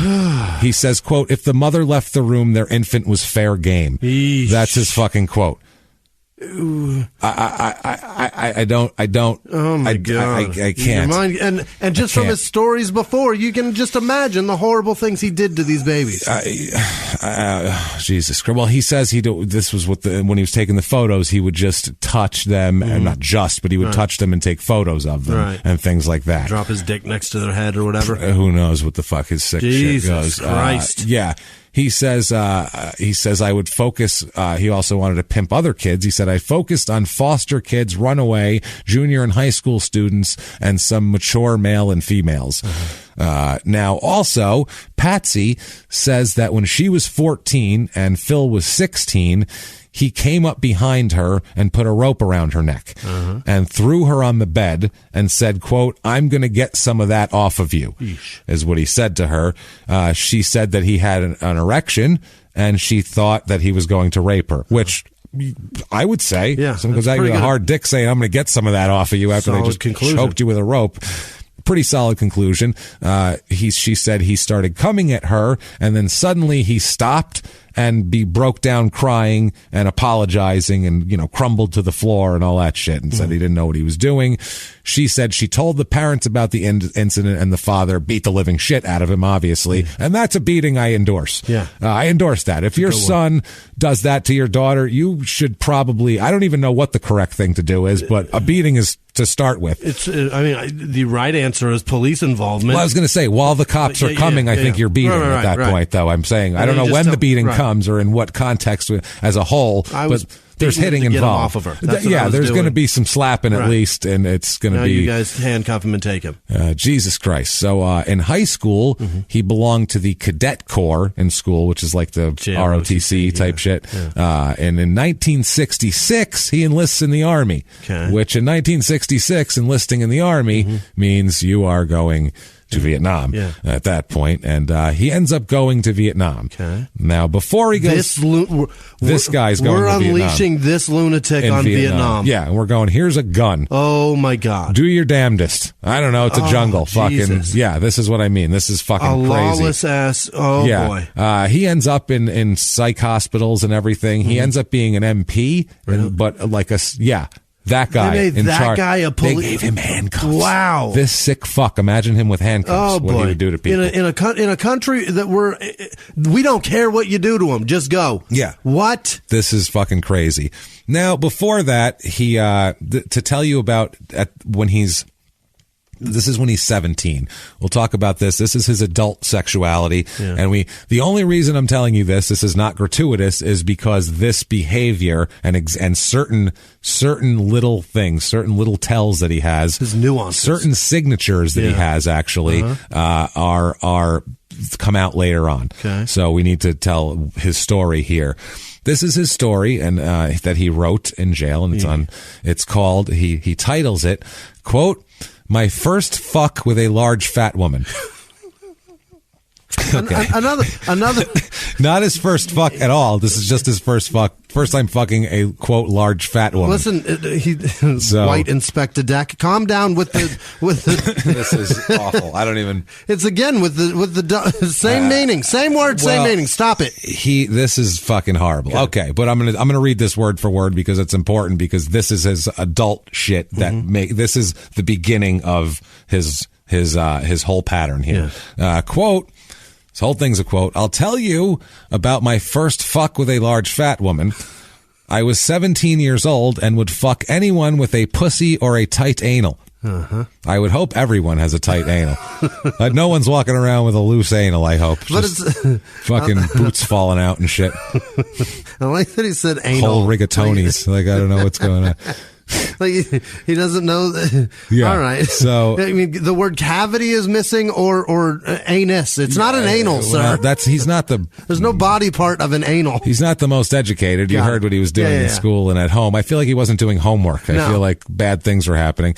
He says, quote, especially real boys. I don't know. Now back to this woman. Quote, she was the owner of a Chinese restaurant. I was a dishwasher and driver. So this is an Asian woman, presumably. One night she asked me to drive her to her apartment. When we arrived, she invited me in. Her big mistake. Once inside, we sat on the couch and I had my hands all over her. She said, you don't waste any time, do you? I was told she was going to slip into something more comfortable. I waited a few minutes and then walked into the bedroom. She was nude, so she laid down and I mounted her, and it was the worst fuck of my life. She sweated like a fucking hippo. I mean... That's terrible. Do hippos sweat? I don't think they do sweat. I think they have another form of the body cooling. There's something. I mean, she sweated so much it was like just fucking water. I thought I would slide off her, and she kept pleading for me to come. It gets graphic. Yeah. Sorry, everybody. Quote, I punched the hippo, and this is fucking horrible. We're not laughing at that. It's hilarious. We have to explain how it's so just awful that if you don't laugh, I don't even know. I should probably explain my great-grandmother thing at this point real quick in case you're a new listener. We laugh when we're uncomfortable with horrible things because that's just how we're programmed, because we both had traumatic shit happen. Jimmy's explained his traumatic shit, that's is much similar to Philip's childhood. Damn near identical. Mine, I was talking about my dark sense of humor came. My great-grandmother, had her throat cut. Someone broke into her house, tied her up, robbed her, and cut her throat. It was an 85-year-old woman. So at her funeral, they had a shitload of like a pearl necklace that was like wrapped around her neck like 9 times to hide the giant gaping fucking neck wound that they couldn't cover. Somebody failed mortician school. So I don't know how hard that is to do, but apparently it was pretty bad. Right. So I was standing there at the casket with one of my cousins and looked over and I said, well, if she was wearing that in the first place, none of us would have to be here right now. And we laughed because I didn't know what else to do. It's the greatest. And that's why that's where these laughs come from. Right. It's the exact same place, I feel like. So he's punching hippos. So I punched the hippo and said, you're lucky I'm fucking you. Yeesh. You'll get my cum when I want to give it to you. Oh, I mean, you could say that to anybody. It doesn't necessarily have to be a hippo. No, he said, then I put it in her ass. I called her a fucking fat whale and a hippo and the worst fuck I ever had while punching her in her monster breasts. I got off the bed and she asked me if I would spend the night with her. Well, okay. You weren't her worst, apparently. I told her I would under my conditions. She had to crawl to me and lick my balls, then my dick. She said she would agree, but she preferred to just put her lips around my dick. She told me she never had a dick in her mouth. Which I don't know if your lips are around a dick, it's in your mouth. Definitely in your mouth. I gotta tell you, that's like if you got nuts on your chin, it's a dick in your The mouth. thing, yeah. So once she had her lips around my dick, she was in for a big surprise. I slowly slid my big dick to the back of the slut's mouth and down her throat. This is fucking horrific. It's like Penthouse Forum. Like a horrible fucking terribly written remedial Penthouse Forum. This is awful. It's like an 8-year-old thinking this is how hot letters are. It's like a 13-year-old who just figured out what fucking was. And he's like, oh, I saw porn once. I gave her a serious face fucking to the point where she was choking and could hardly breathe. Then I held her nose and buried her face in my groin until she swallowed my cum. Oh, Jesus. Yeesh. I hit her in the face and dropped her to the floor and kicked her in the stomach twice and told her to crawl into the bedroom. I told her to get up and bend over. She didn't know it was happening until I spread her large ass cheeks. She said, Phil, please, not there. She twisted and pulled away, but I held her firm. I had her hair in my hand. She couldn't escape me. She screamed and pleaded for me to stop the pain. I didn't show her any mercy. I picked up my belt and beat her all over her body until there was welts everywhere. Then I introduced her to bondage and torture. Now there's more? There's more. This is when it gets really bad. This is when his signatures start kicking in here. Then I introduced her to bondage and torture. I got my pocket knife and severed her nipple. And, and quote, sliced the slut's pussy. Oh, my God. I made her crawl all over her apartment telling me she was my slut and sex slave. She begged me for more sessions. Okay. And that's the end of it. I don't believe that there was more. I think there was... Well, he has a thing with the nipple, as we'll talk about. Yeah. Oh, yeah. He likes them, huh? Well, is this a Vietnam thing? Well, did he make a necklace? This is so fucked up. It's the worst. Oh, my God. So while in high school, before he joined the military, he did meet a girl. Mm-hmm. Phil meets a girl that's willing to spend time with him voluntarily. Okay. He doesn't have to like trap her in a closet and, poke her with a cattle prod, nothing like that. What kind of nutty chick is this? Well, her name is Alice McGowan. Uh-huh. They meet in high school. After high school, he joins the military, sent overseas. He returns in 1968 and Alice and Phil get married. Okay. That's kind of how it's the 60s. It's kind of how it was. It wasn't like, it was just like, well, he came back, so we're getting married now. This guy, this monster survived Vietnam. This guy, he survived Vietnam. Yeah, he actually did. So McGowan, when he gets back, they get married. Upon them getting married, Alice lives for 2 months with his parents in California. So think about that. That crazy fucking household. His new wife lived there while he was on base because he had just got back and it was he was going through the processes of. Phil allows her to stay with his dad? Can you imagine? I'm sure he is. He's trying to feel her up and everything. And then she ends up joining him in Texas where he's posted at the time near El Paso. Okay. We'll talk about some shit he does there that are still open cases that are crazy. What a terrible place. So according to Alice, El Paso's awful. We've talked about that. El Paso is a terrible place. They should thank Christ for Juarez. Yeah. Making it tolerable to live in El Paso. When you talk about anyone being murdered and you add in it was in El Paso, you're like, the last breath they took was bastards. Last air was El Paso. They looked up and saw El Paso around them before they died. Oh, that poor son of a bitch. That poor bastard. That makes it worse. Yeah. Makes it so much worse. Oh, Christ. He took in El Paso. He goes, I died in El Paso. The skyline. So Alice says that he returned from overseas to Fort Bliss, Texas, is where he was for a while. She said he was a changed man at that point. Completely different guy, night and day. She said he was like kind of sweet and quiet before to her. Very quiet, very sweet, very not domineering, very passive with her. Very sweet. Beta male. Yeah, with her. He was just very nice, treated her with respect and was nice to her, like nobody else he's treated. She said he got back from Vietnam. The switch was flipped. Different guy, different look in his eye, the whole deal. And I mean, that happened to people. Yeah.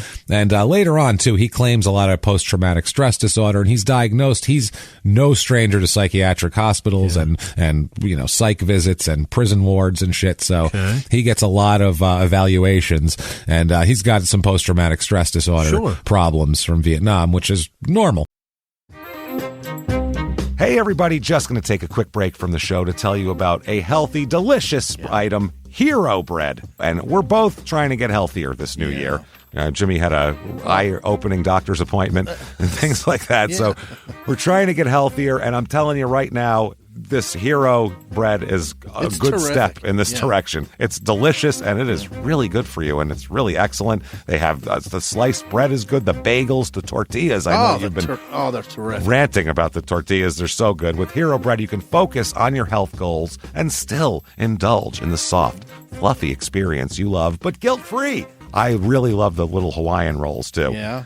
They're so good. They're so good. The Hawaiian rolls, they're legit. They're fluffy. They're exactly how you want them to be. You'd never know it's low carb and high fiber bread from the texture. You get the soft, fluffy experience you know and love with your savory breakfast sandwich, late night grilled cheese, Taco Tuesday. Do it. No compromises, just flavor, ultra low net carbs, 0 grams of sugar, high in fiber. It's fantastic. Hero Bread is offering 10% off your order. Go to hero.co and use the code smalltownmurder at checkout. That's smalltownmurder at HERO.co. And now back to the show. Hey everybody, just going to take a quick break from the show and tell you all sorts of good stuff about Chime. That's what I'm talking about. There's so many extra fees you have to pay in life. Everything. You go to the airline, there's an extra ticket on that. There's extra fee on every fees and fees, hotels, fees, all this type of stuff. We're trying to make progress, and the next thing you know, here comes another fee coming at you, and it's more money than you expected, and your whole math is thrown off, and it's awful. Learn more at chime.com/smalltownmurder. Chime is great with that stuff. I mean, you can't beat if your things are a little tight, especially around the holidays or after the holidays. Yeah. You need that money a couple days early, or you go grocery shopping. You got a car payment due. There's so many things that don't cross over exactly how you want them to cross over. Make progress toward a better financial future with Chime. Open your account in 2 minutes at chime.com/smalltownmurder. That's chime.com/smalltownmurder. Feels like progress. Banking services and debit cards provided by Bancorp Bank N.A. or Stride Bank N.A., members FDIC. Spot me eligibility requirements and overdraft limits apply. Boosts are available to eligible Chime members enrolled in Spot Me and are subject to monthly limits. Timing depends on submission of payment file. Fees apply at out-of-network ATMs. And now back to the show. She said he was really mean. She also said, Alice said that she, quote, wasn't sure all the time whether he was really with it or not. So just he just turned into a different guy. He'd have the 1,000-yard stare. Yeah. He just, you there? And oh yeah, sorry. Like he's off in another place. Got his war face on all the time. Yeah, he's off in another place. She also said once she moved to Texas, he became violent during sex now, which wasn't like that before. She said on one occasion, he put a pillow over her face while they were having sex and tried to suffocate her. Yeah. On other occasions, he grabbed her throat and strangled her until she became unconscious while they were having sex. And she wasn't like choke me, she wasn't fucking asking for this at all. This was a involuntary. She was asking the opposite. Could you please not do that? Thank you. Once he came into the bathroom while she was taking a bath and tried to drown her in the tub. Just out of nowhere. Burst through the door and started fucking trying to drown her in the bathtub. My Christ. Lucky for her, she was strong and soaking wet and slippery. Maybe she just soaked up or something. And on another occasion, while she was pregnant. Why is there another occasion? While she was pregnant, Jimmy, this man's going to be a father. Oh, by the way, this isn't the only time he'll be a father. Oh, my God. Someone's going to get, wow. He began to strangle her until his own mother convinced him to stop choking this woman who's carrying his child to death. He's strangling a pregnant woman in front of mom. In front of his own mother. I don't even know what to say about that. He says about the relationship and his thing here, quote, I tried to murder Alice 5 times. Once by drowning her, twice by strangling her, once with a cord and once with my bare hands, and twice by suffocating her, once with a pillow and once with my hands. She survived my many attempts to murder her. What are the chances that she ever uttered the phrase, Philip, you've changed? Philip, you've changed, man. You changed, Phil. Are you doing all that good? You're doing all that good, man. So, Jesus. November of 68, Alice is gone. She leaves him, takes the kid and leaves. Thank the Lord here. Leaves. He becomes involved with another woman. He meets in November of 1968. Another woman, a woman named Jane Sanders. On their first date, he raped her. Date one. Date one, he raped her. She did not report the rape. Of course not. Because she was ashamed and it was the 60s. Right. And she instead kept going out with him. This is like a lot like the Richard Kuklinski story when he talks about stabbing his wife in the tit with a knife on a fucking date, saying, whatever, you're gonna not go anywhere with it. And she stayed. That was like that's a Jersey girl though. That's a different chick. That's a different kind of. Yeah, that's a good point. She said, my dad pulled a knife on me when I was 5. Yeah, so thoughtful. This is joking aside. This is fucking crazy. She doesn't report the rape. She stays with him. Turns out for 4 years she stays with him after. That's a red flag, by the way. First date rape. That's a red flag. I would say right there. Call the police. You know shit. I mean, good God, fuck. So, 1969, Jane is pregnant with his child. Another fucking kid he's going to have. Jesus. He leaves the military at this point. By the way, Jane, he meets her when he was a military police officer. He's an MP, and he was in the psych ward. And she was his therapist. My so word. This whole relationship is completely inappropriate from a power balance right away. She should not be engaging with her. As fuck. The whole thing is wrong. He said that when he got out of the ward, he asked her out and raped her. That's the way he put it. When I got out of the ward, I asked her out and raped her. Like it was like, took her out for a burger. She didn't report the rape, he says. Her girlfriends, many didn't know. She said one of the girlfriends, I guess, helped set them up. And she said, quote, she set Jane up to be raped. She got pregnant. We have a son, Chris, and a daughter, Robin. So this is insane. This is a lot to take in. This is a fucking lot. So Jesus. It's the therapist here. So, she's pregnant. He leaves the military and relocates to California, back to where he's from, lives with his parents for a little while. And then they move into their own house. And she says that their sex life was just violent and everything. On one occasion, they were having sex and she wanted to stop. So he pulled out a pistol and threatened to shoot her if she didn't continue, which is not okay. Let's just say that right off the top.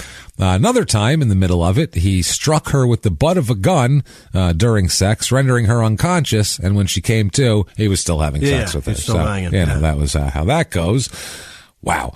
During this relationship with her, he's seeing at the VA hospital, the Veterans Hospital. Right. He's seeing psychiatrists, and he's taking daily medication. However, they said he exhibited odd behavior, including one time forgetting his children at a shopping mall. Went to the mall with his kids and then just left and forgot he was with his kids. And he got home and they were like, "Where are the kids?" And he's like, "Oh shit, that's right." I knew I was forgetting something. I thought I needed socks, but then I remembered I took two kids there. Air filters. Shit. Turns out it was children. Jeez. Fuck me, man. So on another occasion, over her objection, he tied her to the bed while they were having sex and just left her there. And then it's the same thing with Alice, his first wife. He smothered her with a pillow until she was unconscious during intercourse. She said that she became afraid that if he actually smothered her, their children would be left alone with him. Obviously a fucking monster. And he'd forget him somewhere. He claims that she wanted him to torture her and she liked prolonged bondage. When she says, "No, I didn't. Didn't ask for it, didn't want it." In his mind, this is his game. It's and I don't know what it is. She was just going along with as far as she could. Just because he liked it. It's fucking crazy. So she left him in 1972. Shortly before she left, he became angry with her and threw a frying pan filled with hot grease at her. No. Yes, the pan missed. Thankfully, so she picked up the pan and hit him with it while he charged at her, knocked him out cold, took the kids and fucking took off. And that's how she got away from him. That's an awesome way to get away from somebody. To hit him with a big cast iron frying pan. The dong. Imagine the satisfaction in that fucking dong.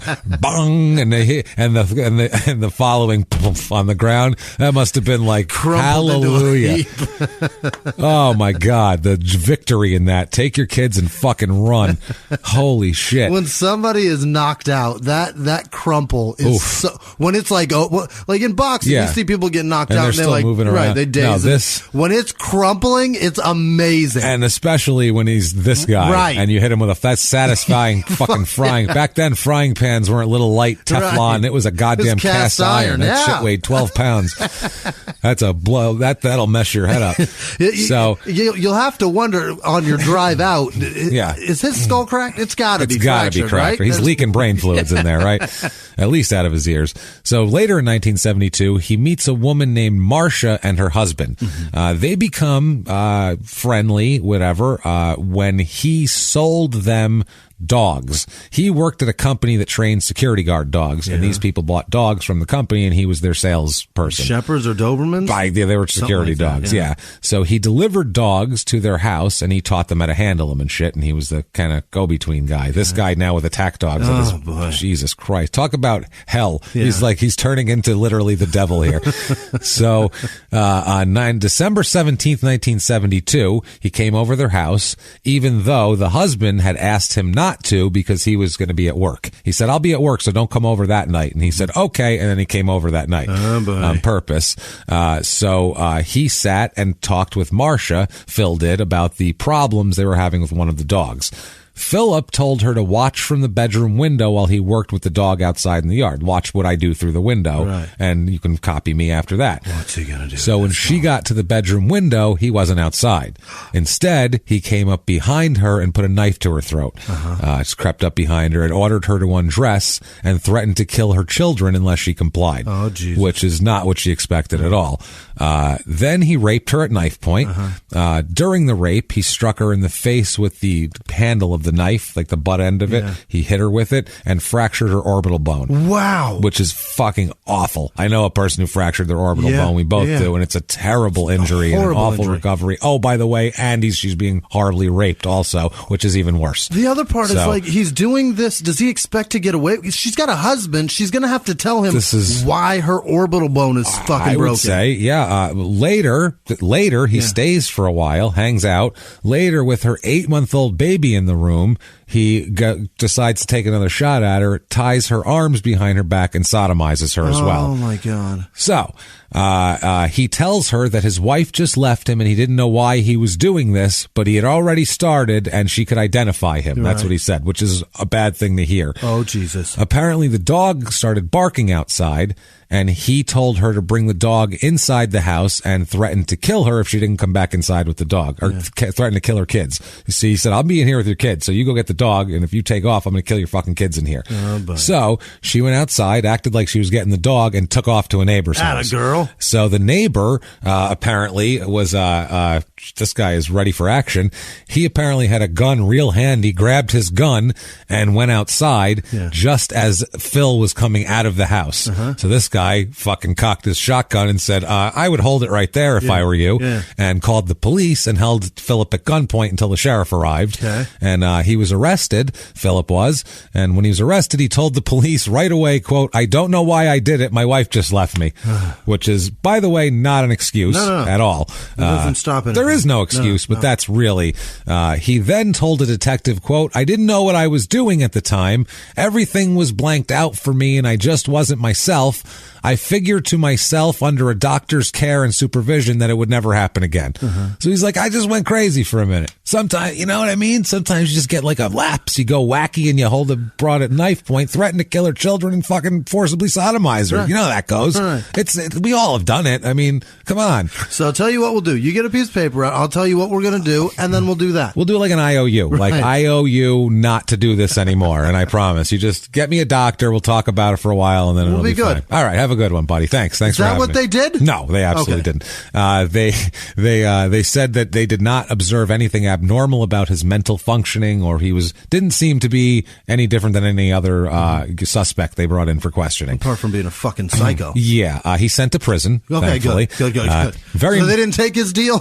No, they said, you know what? We'll take part 2, where you promise to not do it ever again. But part 1, instead of just you shake our hands and leave, we're going to go ahead and just put you in prison.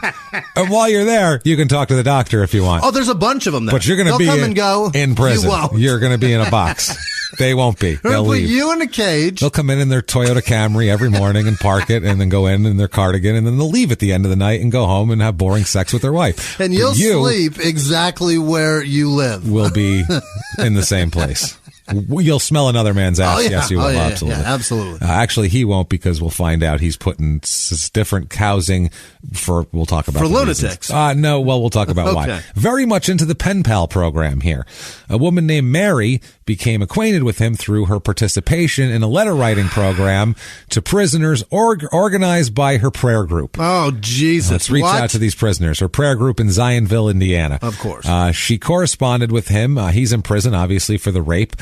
He's released, and he invited Mary to come visit him, and she agreed. Yeah, because course. they've been talking, because you want to trust him. He seems like a nice guy. She made it clear to him from the start that she was not coming to have sex. She said, I'm a supporter of yours and I'm friendly. No problem. Come on by. Come on by. On her third day of the visit, Philip told her that because she's been so sincere and heartfelt about helping him, he's going to be honest with her. Yeah. So I'm going to level with you. Wow. Listen here. I don't even know what to say here. Listen here, Mary. I'm going to level with you. He said, quote, a week before you arrived, I dug your grave.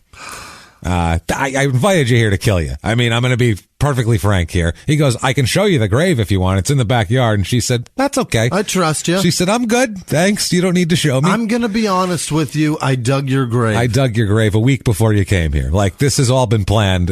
You were just waiting on you. It's got 3 inches of water. It's been raining like crazy. Just waiting on you to kill you and put you in there and then put them. So yeah, he said that. She declined.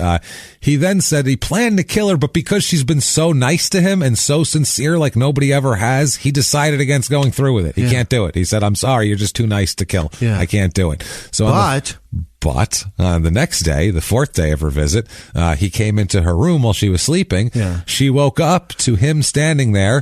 I know. That would be. How do you go to bed? How do you stay? Night. I'm going to be honest with you. Imagine I dug that. your grave. Cool, gotta go. Cool, we watched Johnny Carson. Good night. I'm real tired. There's not a fucking Holiday Inn in this town, for Christ's sake.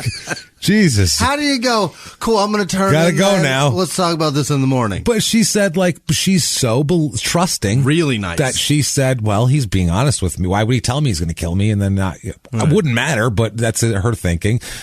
So she wakes up with him standing there asking her to have sex with him. Yeah. So it's escalated to that. She said no. She wouldn't. He kept asking and asking, but he wasn't like forcibly physically assaulting her.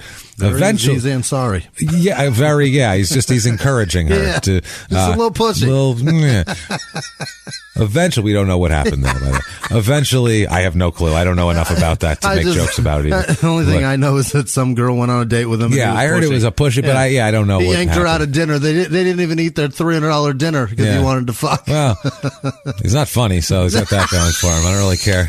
I mean, I care what he does. I don't know what happened there. I know he's not funny, so I can hate him for that, and then just add the rest of it on top. You can just add the rest. Whether it happened or not, I hate him anyway. So fuck him.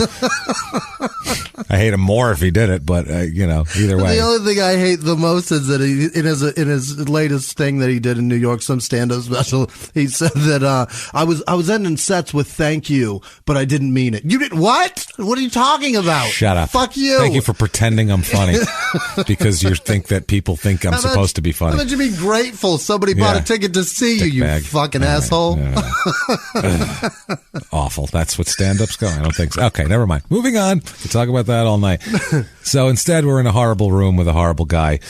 So eventually, to placate him, to calm him down and whatever, she let him tie her hands and feet with knitting yarn, which she figured she could break the string if necessary. So it's like he feels good, and I can get out if I need to. Everybody's happy. Basically. Few wraps, that shit's tough. I was going to say that if it's nylon, it'll pull, and you can't. So I got a scarf that somebody made me.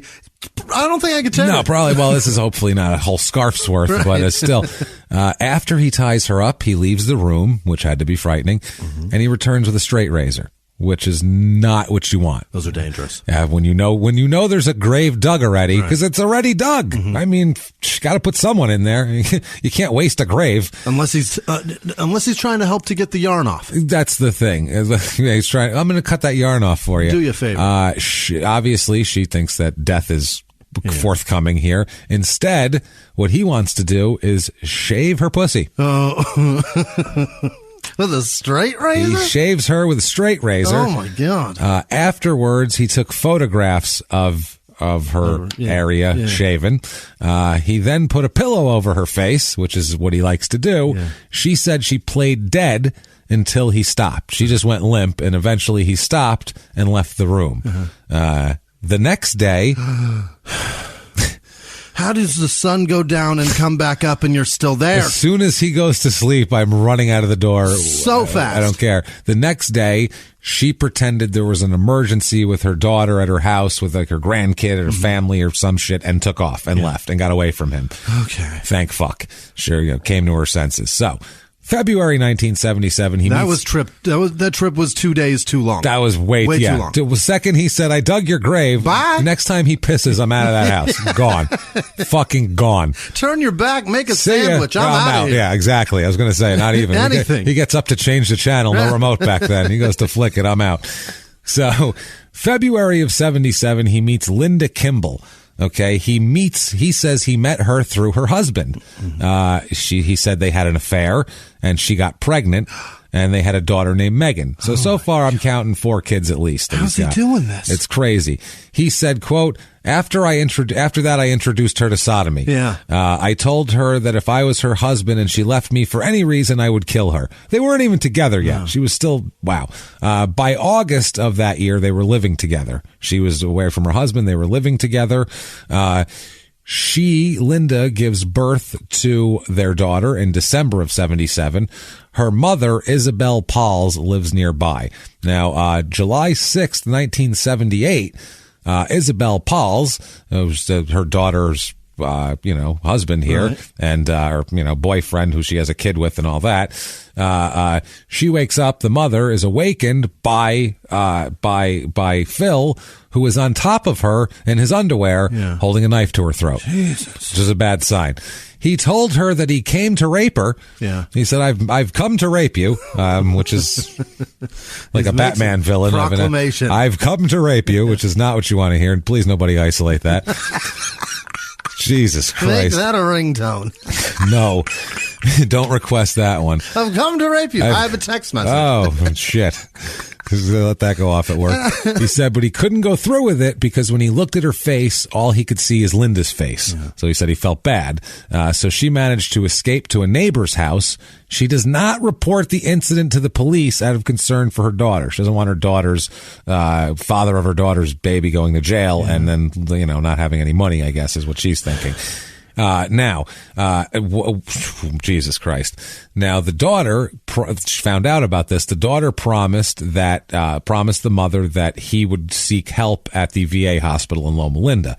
So, Jesus Christ. After he attacked her, Isabel, the mother, does call the Loma Linda VA and talks to a doctor about the attack. Yeah. Tells her about it, but not the police. The doctor, a Dr. Kopoloff, told her not to call the police. Don't call the police or anything, even though you have a guy who's repeating the same pattern he's done before. Don't do that. Assured her that the VA would take care of it. We'll take care of it. We'll fix him up. It's fine. She also says, this Isabel, that her daughter was upset because the day that this happened, the day of the attack on Isabel, Linda had driven Phil, to the Loma Linda VA hospital, and they refused to admit him. They wouldn't hospitalize him. So then he went home and threatened to rape his mother-in-law. Good Lord. So 2 days before, a few days after that, Linda took Phil to a second appointment at the VA, and the personnel again declined to hospitalize him. So multiple times he tries to attack her. They still don't hospitalize him. She takes him in again. He's still acting crazy. And he wants to go too. Yeah. He's saying, I can't control myself. Right. Take me to the fucking hospital. Like, he's getting in the car voluntarily. He's not doing like a vet thing. Like, you want to go to the park? And he's like, okay. And then we're going to the vet. Like, that's not how this works. She's not playing a trick. Okay. And he hops in the car. So you're telling me that the VA's been fucked up for years? Oh boy. Yeah. They're like, we don't, he's good. Cause I mean, think about this. This is post-Vietnam. Right. You know how many fucking people with post-traumatic stress disorder this place is overrun by it. So if they cannot admit somebody, they're not going to admit them. You're telling me your brain's a little scrambled? I got a dude in there whose lungs are on fire still. Unless they're holding a knife to their own throat, they're not being admitted for psychiatric reasons. Like, unless it's imminent danger, which he is imminent. He's imminent danger to other people. Yeah. So while this is all going on, Linda decides to leave him, and she and the child move in with Isabel. They leave her. Now, July 16th of that year, 11 a.m., Linda returns to the apartment that she shared with Phil, to pick up some things for the baby. She doesn't have all her shit. She's going to pick up baby toys and baby stuff. So Early that afternoon, she is found dead in the apartment. No. Linda. Her wrists were bound. She'd been badly beaten and stabbed and strangled with a man's belt. Her blouse had been pulled apart and her pants and underwear pulled down, and her bra had been ripped apart, torn to pieces. Cause of death was asphyxiation. Yeah. Interesting there. Yeah. So obviously they want to talk to Phil about this, since that's kind of his MO. That's our guy. And that's kind of our guy. Instead, he goes on the fucking lam. He takes off because he knows that shit. He finds a woman named Eileen Millsap at her home in Highland, California. He responds to an advertisement that this Eileen Millsap had put in the local paper offering a stove for sale.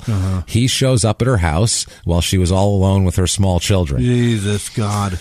He put a knife to the throat of her 3-year-old son and forced her into the bedroom and ordered her to undress while he held a knife to her 3-year-old son's throat. With her 2 children in the room, he gets on top of her and begins to choke her till she loses consciousness. When she wakes up, he's gone. She still has her clothes on, but her wallet and purse are missing. Okay. And, which that's better than what he's been doing so far. Later on, one of her credit cards was used to buy gasoline at a gas station. Now, also, while this is going on, while he's on the lam from this whole thing, there's an open case that's still open that he's trying to solve here by admitting to this shit repeatedly. He tells a story of what he does while he's on the lam running away after, the Linda murder. Yeah. Okay. This is another one I'm just going to quote. It's horrible, and here it is. This is out of a Dear Diary thing? This is his own words here. Quote, "See, I would take my date to Lover's Lane overlooking University of El Paso. While others were kissing, hugging, fondling their dates, my date was sucking me or fucking me, or I was sodomizing her." Yeah. He says, "See, I was on the run from killing my 3rd wife and raping a housewife and her infant daughter and toddler son, leaving her for dead, but she survived. I was driving down the main street of El Paso when I picked up a woman hitchhiker. When she got in my car, she didn't know she was getting in the car of death. I gave her a tour of El Paso since I was stationed near there in the Army. I took her to the canyon where I raped my 2nd wife on our first date and lured her to an isolated field. I had a .22 caliber rifle in the trunk of my car, and I told her I wanted to do some target practice. She didn't know she was going to be one of my targets. I set up some tin cans and we shot at them. She got bored and stood in front of a dirt mound with her back facing me. I took careful aim and slowly pulled the trigger, and the bullet hit her in the back of the head. She spun around and looked her killer in the eyes before falling over on her back. I walked up to her and she was dead. Her face was completely purple. I pulled her off the dirt mound. The ground helped me strip her. Her blouse came off first, then her bra. He's acting what like a horrible thing. He's acting like her clothes are like dandelion fucking spores that are coming. They just fly right off. Her blouse came off first, then her bra, revealing large breasts. When I pulled her a fair distance from the mound, I stripped her the rest of the way. I rolled her over and was going to sodomize the slut, but she looked like she had shit her pants, so I drug her between 2 mounds and left." What? I don't even know where to fucking Because, your body evacuates when you die, and that's what happened, That's bro. what happened, because you killed her. Oh, that's not the worst part, I don't think. Also, I had popped out her eyes and severed her nipples and eaten them. Eaten them. Their nipples, she said he ate, not the eyes. He popped out the eyes, but then ate the nipples.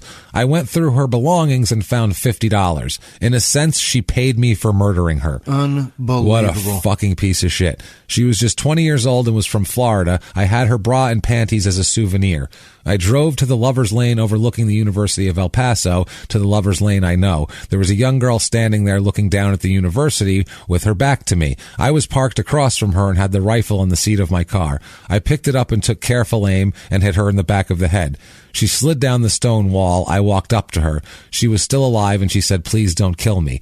I stripped her and bent her over the wall and sodomized her. Oh my God, after she's been shot. In the fucking head. I then picked up my rifle and shot her in the back of the head and threw her over the wall into a deep ravine. My fuck. When she went over the wall, she looked like she was flying.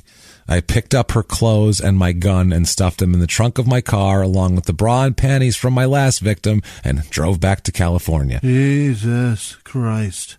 Dear Diary, wow. Oh, by the way, Yeah. And he claims that, Jesus Christ, he claims that on the run, on the way back, he claims to have kidnapped a 6-year-old boy from a motel that his parents owned and sodomized him.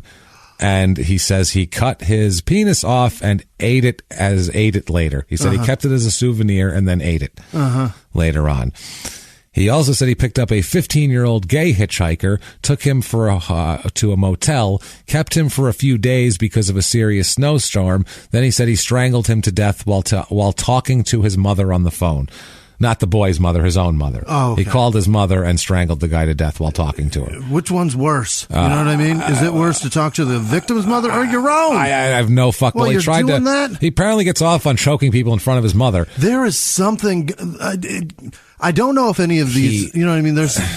They're true. I mean, some of them are true. Yeah, a lot of this is true. I think, but he really goes far. He said that he also severed his unit there and ate it later also. So he doesn't have one of his own. He says no. Apparently, he says, I met a closet gay guy through a prison pen pal. I told him if I ever meet him, I would kill him. After I killed the 15-year-old, I went to his house and he welcomed that killer with open arms. His mother found out that her 20-year-old son was gay when she came over to his house and seen me sodomizing her son's petite, gorgeous butt. Then one day he is still in bed upstairs when I decided it was time for him to die. I got a butcher knife from his kitchen and put it under a glass coffee table. Went upstairs and beat the hell out of him, then dragged him down the stairs and told him it was time for him to die. He was begging for his wellness after I laid him under the coffee table and sodomized him. I reached under the table and got the knife. I made a sharper cut from ear to ear. He screamed and begged me not to kill him. It was way too late. I cut his throat from ear to ear, and was holding his head by his hair. I took his head and dick as a souvenir and stuffed his dick in his mouth. I cut his dick and eyes. What is that? I don't know. It's eyes with the. I don't know. He just wants to destroy. This is after he does this over an 11-day period after he kills his Linda Kimball. He's caught 11 days later in Arizona. He's arrested. Oh, my word. So for 11 days, he drove to El Paso, did all this, and was heading back to California and got caught. Lord. Police found a note in his handwriting that read, quote, "Killed to date. Linda Kimball, common law wife. I told her she would never raise Megan alone or leave me alive. She begged me not to kill her. You screamed, but it was cut short." My Christ. That's some evidence, I would say. Also, in his own writing. Yeah. Oh, that's not the most. There's so much more later on. It gets even crazier. This is like the intro. This is nuts. After Linda's death, the mother, Isabel Pauls, obtained custody of the child, thankfully, and his parents sought custody of the child. Yuck. And according to the judge said that he would not send the child to the same environment from which the defendant had came. Thank God. Thank you. Somebody with some fucking brains in their head. So, in prison in 1982, he's in prison now for murder. Right. He begins a pen pal relationship again with a woman named Carol Spadani. Yeah. This is after he placed an ad in a newspaper for. Why did they allow this? I don't know. Well, it's all prison pen pal. It's supposed to help them. No, but they can also do this. Ask Mary how that turned out. No shit. Carol lives with her mother, Eva Peterson. Now, this is how he describes them. Quote, "They were hermits. Carol was real ugly and anorexic. When I hug her, it's like hugging a skeleton. She weighed only 60 pounds and had one silicone titty. One was smaller." I don't know how that worked. My main focus was on Eva. She was real gorgeous for being 56 years old. She had huge breasts and medium-sized ass cheeks. I told Eva I would fuck and sodomize her someday. So, in 1982, did he write that to her? I don't know if he told her, write her, but either way, the daughter Carol marries him. What? In 1982 at San Quentin. Marries him. Fucking marries him. It is a man's world. So, July 1985, his parents are visiting him in prison. Nanette is his, Nettie they call her, is visiting him in prison. It's at the California Men's Colony. They were on a 72-hour family visit where they had like a trailer and all that type of shit. He attacks his mother inside the trailer. His own mother. He became angry because Carol, who he got married to, didn't come with his parents. So he grabbed his mother, choked her, covered her mouth, and dragged her into the bedroom of the visiting trailer they were in. She yelled for help, and the father came to her aid and saved her fucking life as the son was choking her and holding his hand over her mouth. Wow. Because he didn't bring the wife. Because they didn't bring his wife. So now some people say he was a real nice guy. Yeah. There's a guy named Alex Martinez in jail with him at San Quentin. He said that he and another inmate, this is Alex and another inmate, found 2 homemade knives, found a couple of shanks in the chapel, and they took them to Phil, who worked as a clerk to the chaplain. And this Alex Martinez said that the other inmate hesitated to turn in the knives because they knew that was, it's kind of not good. You don't want to stay out of everything. But they said Phil immediately and without hesitation turned them right over to the chaplain, and wasn't like he was very by the book. Now, eventually, while he's in prison, Carol Spadani here decides she's not so much into this relationship anymore. She kind of wants to end it. She describes Phil to her friends as, quote, weird. Yeah. No shit. He's a prisoner. He's a fucking murderer. She told a friend also that she was afraid of him, which is probably smart. Now, summer of 1990, Ava Peterson, Carol's mother, telephones a guy named Richard Muniz. Muniz was a prison friend of Phil and met Peterson and Spadani through Phil. So they all know each other through this pen pal program. After his release from prison, Richard maintains a friendship with the 2 women. Okay. Now Ava Peterson asks Muniz to come to her house in Burlingame. By the way, that's where they live. Burlingame, California. Sound familiar? Yeah. And to pick up some belongings that Phil had left, and that Phil had sent to them in anticipation of his release on parole. Like, I'll send my shit ahead of time because I'm going to be moving in there. Ava told Muniz that they don't want him on her property, and they're afraid of him. Of Phil, they're afraid he might harm them, and would you please take all this shit? Yeah. So this Muniz takes all of his stuff and stores them in his own garage. Now, around the same time, Spadani, Carol, talks to his future parole officer, because he's going to get out right away in fucking 12 years, which is crazy. There's a guy named Robert Paredes. Paredes is assigned to the Indio, California office in Riverside County, which is the most awful place on earth. Now, Philip asked to be allowed to live with Spadani in Burlingame, California, but Paredes informed Carol of this, and she said that she doesn't want him living there because she's afraid of him. So he's released in September 1990. Oh, Jesus. He was in Vacaville. He's released, or Vacaville, whatever it is. In connection with his release in September of 1990 here, the Department of Corrections had a program and a study and report. They noted him as a Category J psychiatric inmate who received treatment, including medication. Jack the fuck up? Yeah, it's fucking category jerk off. So he's got to take medication and seek, that's part of his parole. So the report noted that a staff psychologist was concerned about his parole and warned that although he's in remission, he could become actively psychotic at any time. He's a fucking time bomb, this guy. What is it, cancer? That's what I mean. Remission? He's in remission. He's in a cooling off period. He's a lunatic. He's full of shit, and he's trying to get out of prison. That's remission. Wow. So he could become... That is a fucking mental diagnosis. He also said he could become actively psychotic, and it's like he's a volcano. At any time, shit could pop out of the top. We don't know. Holy hell.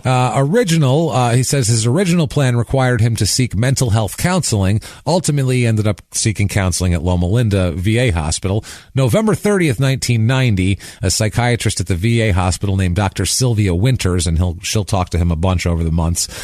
She did an intake examination of him. He told her that in the previous month and a half, he'd been hearing voices and seeing faces just as he had before he killed Linda Kimball. So he's setting the groundwork for some schizophrenia shit here. He said that he had stopped taking his medication prescribed for him in prison, and that's probably why. Yeah. He said that helicopters flying above the motel where he lived at the time in a halfway house house were making him nervous. Okay? He also told her he was having nightmares about a friend who had died in Vietnam in the crash of a helicopter on which he was the door gunner of. He blamed having a flashback in Vietnam for his attack on his mother at the men's colony. He also blamed a Vietnam flashback for his murder of his wife at this point. Now, he just came up with that one 12 years later, 13 years later. He tells Dr. Winters that, quote, he thought his wife was a Vietnamese when he strangled her. So that's you should get out of this place. You know what? We need you on the streets. Right. Society needs you.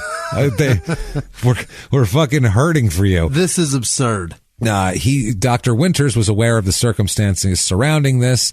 She knew that 2 days prior to the murder, he'd been evaluated at the hospital and found neither to be homicidal nor suicidal and sent on his fucking merry way. 2 days before. 2 days before he murdered his wife. And then somebody's dead. A few days after he almost raped his mother-in-law. Unbelievable. And then he murdered her viciously. So she accepted his assurance, this doctor, that he did not feel like hurting anyone right now and that he would inform her if he did. I'll let you know. I'll tell my parole officer because I want to be put back in prison.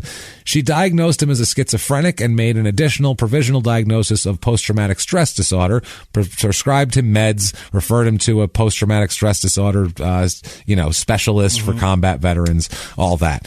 She advised also this Nancy Whitney, who's a social worker attached to the team, the post-traumatic stress team, that she might take some precaution for her security when he arrives for his appointments, just in case he gets rapey. You never know. She also wrote to his parole officer and told him to be sure that Phil didn't sleep in the same room with others because of the possibility of a Vietnam flashback.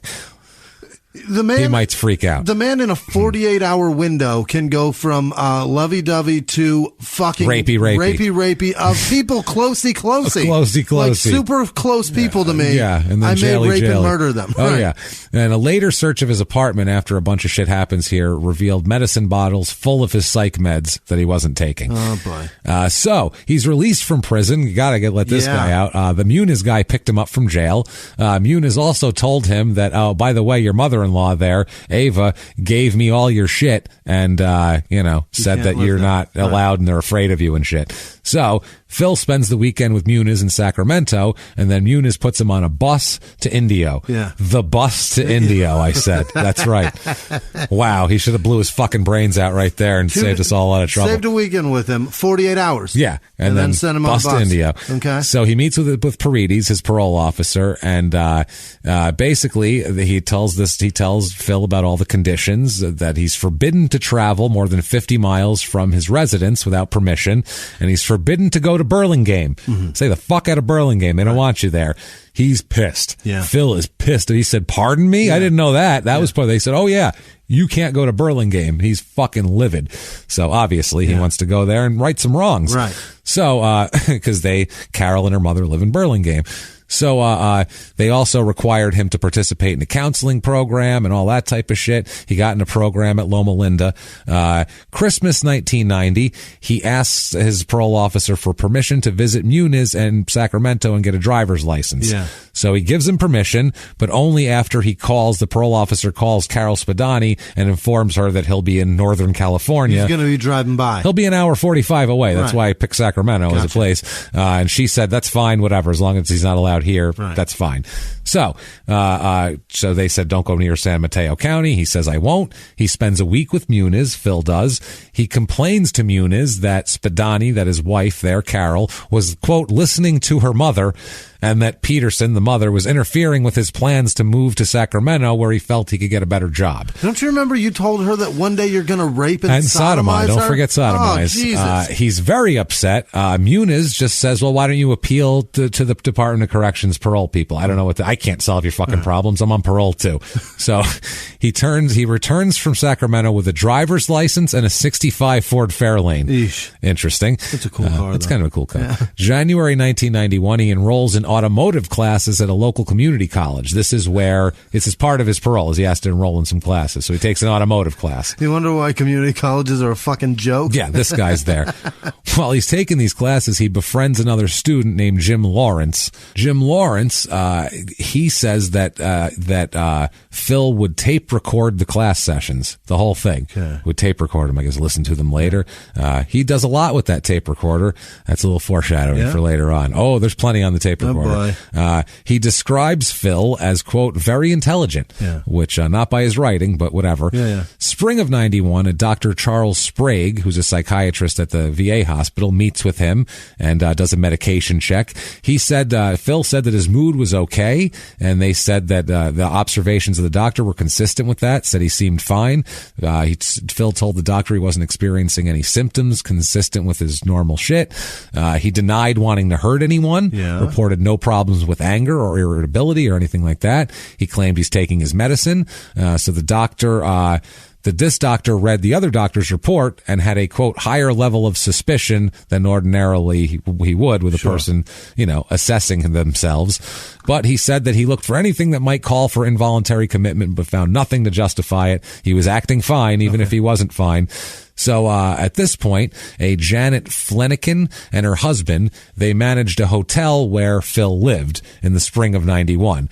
They said that he acted like a normal person, never showed any signs of being mentally ill. No one was ever like, ooh, that one guy in 2F is fucking weird. Like, nobody ever said that. He told them that he had plans to, quote, move up north. That's all he said, which is what he keeps trying to do. He told this Flanagan that he was going to get his wife to write a, quote, lying letter saying she would move with him to Sacramento, and then he could just start a new life without her. Okay. So he's saying that's the plan, is to get Carol to lie. Get a letter to just, you owe me a letter, I guess. I don't know what the fuck that does. So this Whitney, the psychiatrist here, saw him the next 4 months every 2 weeks over that time. Her working diagnosis was post-traumatic stress disorder, and when she saw him on April 4th, 1991, he complained about an increase in nightmares, which is not good for someone that has that. Sometime around April 18th, Phil finds out from Lawrence, the guy from the automotive class, that through normal conversation, that Lawrence owned a small gun. He just had a gun. So Phil says, well, if you're not using it, I'll buy it off of you. Oh, boy. Now, initially, this Lawrence guy declined, but I guess a couple days later, he changed his mind. I don't know if he needed money or if he was like, I don't use this fucking thing. Why don't I do what do I have it? Right. So he sold it for him. It was an RG-14 revolver. I don't know. And I don't know what that is. And he sold him bullets with it, too. Okay. So he was, obviously, he knows he's not supposed to have a gun, being a convicted felon on parole for violent crimes. So, on April 22nd, Phil tells his instructor in the auto class, a guy named John Tamalunas, not that it matters, he tells him that he will not be in the class the next day because he's got a doctor's appointment. Yeah. So that's April 22nd. He said, I won't be in class the next day. I won't be in class the next day, but I'll be in class the day after that. Don't worry. So this John Talamunis saw Phil again on the evening of April 22nd with another student. Yeah. A student named Fatima Van, who is a recently widowed mother of two who goes by Fanny Hansen. That's what she calls herself because it sounds... It's more Americanized, basically. Yeah. So April 23rd, he's supposed to be back in class. He does not show back up for class. No. Phil does. And problem is, Fanny Hansen never shows back up for class either. Oh, no. And that's where we got to leave it off. Oh, boy. Until next week. And we'll find out what is happening with these people. Jesus. And, Carol and her mother, and they're lying in wait. And we'll find out what happens here and what happens after that, because that's... More? It's even crazier. Jesus Christ. Part 2 is as crazy as part 1. I got to tell you guys that. Wild, it's just fucking crazy. The spree he goes on is insane. Good for you guys for hanging in with this. Wow. That was tough. Thank you guys for hanging in there with that. That's a tough episode. So the information's crazy, and I mean, I'm sure you've heard worse. Vicious. But it's a crazy one. Yeah. This one's absolutely batshit. So yeah, if you like that, you're a sick fuck, and we love you for it anyway. But give us 5 stars on iTunes or wherever you review things. It really does help the show a lot. lot. Head over to shutupandgivememurder.com, and you can get all things shutupandgivememurder.com-ish. Right. You can get small town murder stuff and crime and sports stuff and merchandise, tickets to live shows. Shit, yes. February 21st, next week. The West Palm Beach Improv. Baby. West Palm Beach, Florida. We're going to come down there and sweat it out in the humidity and kill giant large bugs and everything else. Sit on a beach and drink Corona. We can't wait. We're going to be there. Buy tickets to that. Get that. Come see us. Also, you can follow us from there on social media. Right. Very easy to do that. You can follow us. We are at Murder Small on Twitter, at Small Town Murder on Instagram, at Small Town Pod on Facebook, and follow us because there's going to be a bunch of pictures that this guy draws later where we're gonna post some of this shit too. They're fucking sick. He makes Gacy look like a normal adjusted human being. Amazing. So we're going to show some of those. So follow us there. If you want to be a hero of ours and be one of our producers who we're going to talk about in just a moment, who are really, honestly, we just can't thank them enough. They're the lifeblood of our show. You can do that very easily by going to patreon.com/crimeinsports or heading over to PayPal and using our email address, which is crimeinsports@gmail.com to make a one-time donation. And guess what? You can get to those links right from our website. Yeah, the one over shutupandgivememurder.com. That's the one. And unlike Aziz Ansari, we have always been grateful for everything we're very you guys grateful. have sent We us. appreciate everything. And Jimmy, why don't you tell us the list of the people who we goddamn appreciate the most this week? Hit me with it now. This week's executive producers are Leslie the Irish Wristwatch? No. Leslie the Irish Wristwatch. Damn it. Leslie the Irish Witch. I'm not going to do it. She did that on purpose, I think. Jeffrey Anderson donated for Christmas, and wow. I apparently missed it. I know I got his name sorry, in there, brother. but I didn't get Thank Leslie. You. So Leslie the Irish Wristwatch. What in the fuck? Why Thank is you, that Leslie, so hard? with the hard name. Happy birthday. No, Merry Christmas. That's Merry what it was Christmas. for. That's what they wanted. Thank you. Yeah. Happy birthday. And I blew it. Well, Leslie Henderson, because I can't say Washer. Happy Merry Christmas. Thank you. Joshua Keller, Don Iverson. Is that yes? Alan's brother? I think so. Good. It's a girl. Actually, it's a Alan's DAW. sister. Yeah, it might be his brother, and they just spelled it like a lady. Alan's I don't estranged know. wife. Just Z. Shannon Russell, Brian Price, Jefferson Suchman Shelley Vanderberg donated twice on Patreon and then over on PayPal. That's the one. Wow. Thank you very, very much. You. And Nicole Trudeau. You guys really make everything. You really help. It's really impressive, and we can't thank you guys enough. Thank you. We're blown away by it, and we're just thank you so much, honestly, for everything. Monique Con Nguyen, it's the Asian Nguyen? Right, that's the one. Yeah. Is that Asian Gwyn? I don't know what I'm doing. No, you don't. You don't have any idea what you're doing. Appleberry Pocky, Hunter Perry, Jordan Bennett. She's getting tattoos like crazy, and then having the tattoo artist listen to us while it happens. Well, thank you. Pretty bad. Spread the word. Kelly McAlpine, Thomas Smith, Rick Sikorsky, Patty Trifone, James Martyr. I don't know if it's somebody calling you a martyr or if that's just their name. Fuck it. James Grell. No, Kim Grell. Jesus, what? I'll jump on that grenade, bitches. Kim Grell, Ross Lavsa, John Nagel, Dave Jocelyn, Ken Slattery, Kate Watson, Jacob Harshman, you're gonna like this. The Lino Lakes Pronunciation Fund in support of Willamette or Willamette. That's clever. Take that. I like it. That's clever. Aaron with no last fucking name. Cocksuckers. Chris Courier, Keith Cole, Mitchell Crittenden, Jesse Hartman, Justin Miller, Daryl Donahue, Philip Close. Philip, is that you? What's with all this gun, man? Philip, you changed, man. You changed. Brendan Abels, Janice Hill, Adam Cummings, Heather Williams, Ruth Ejankowski. I think that's right. Matt Sledge, Stacy Langto, Mojave, John Mott, Andy Coates, Anthony Canella, Jake Martinez, Jamie Pfluger, which That's a tough one. I think I got it right, though. Yeah, Krista Walker, Bailey Cox. That just sounds like something from a Dr. Seuss book. Jamie Julian, ×2, so she donated twice. Thank you, Jamie. Appreciate it. Sarah Kunkel, no, it's Nukel. What is that? Knuckle? I think it's Nukel. Damn it. Kinkle? Canucle. D with Knuckle? D, just D. D. Appreciate the letter D. Gary Howard, Christy. Yes, Christy Larson, Autumn Talley, Patrick Cunningham, Haley Marble, Ben Scarnage, Scranage. I'm so dumb. I love it. Valerie. Awesome. Valerie Vega or Vegia. I put like an I there. Shit, it might be Vega. Devin Letko, Valerie Galloway, Matt Dietrich, Sherry Sonis or Sovis. I don't know if I put a V or an N. I think it's Sovis. I think that's right. That Abigail Manning, Tara Jenkins, James Lear, Jessica with no last name, Panhandle Games, Kevin Gately, Sophia Trick, and Erica Zalinardo. Hey. Yep, got it. Hey. Regina Kudajaroff,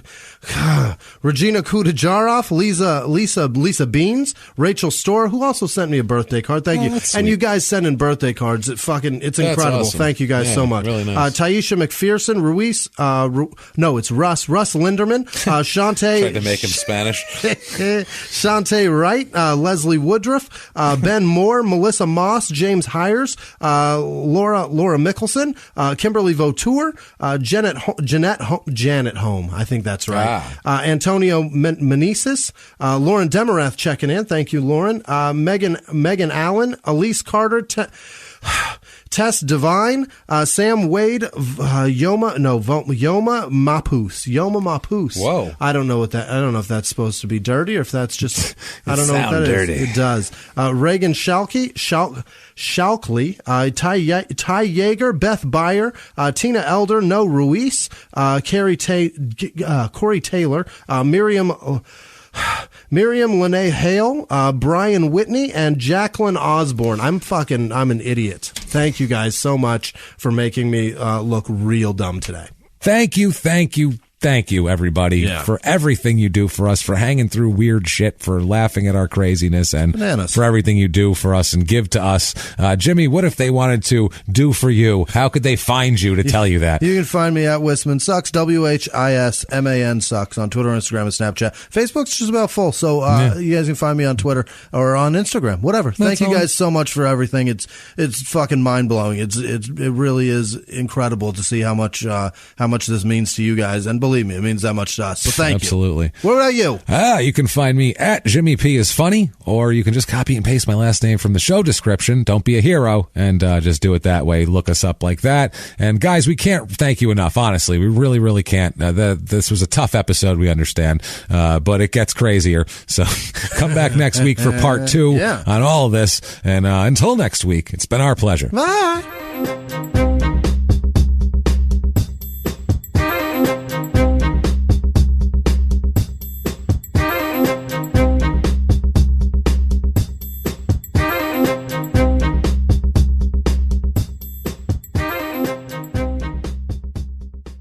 If you like Small Town Murder, you can listen early and ad-free now by joining Wondery Plus in the Wondery app or on Apple Podcasts. Prime members can listen early and ad-free on Amazon Music. Before you go, tell us about yourself by filling out a short survey at Wondery.com/survey. A few miles from the glass spires of Midtown Atlanta lies the South River Forest. In 2021 and 2022, the woods became a home to activists from all over the country who gathered to stop the nearby construction of a massive new police training facility, nicknamed Cop City. At approximately 9 o'clock this morning, as law enforcement was moving through various sectors of the property, an individual, without warning, shot a Georgia State Patrol trooper. This is We Came to the Forest, a story about resistance. The abolitionist mission isn't done until every prison is empty and shut down. Love and fellowship. It was probably the happiest I've ever been in my life. And the lengths we'll go to protect the things we hold closest to our hearts.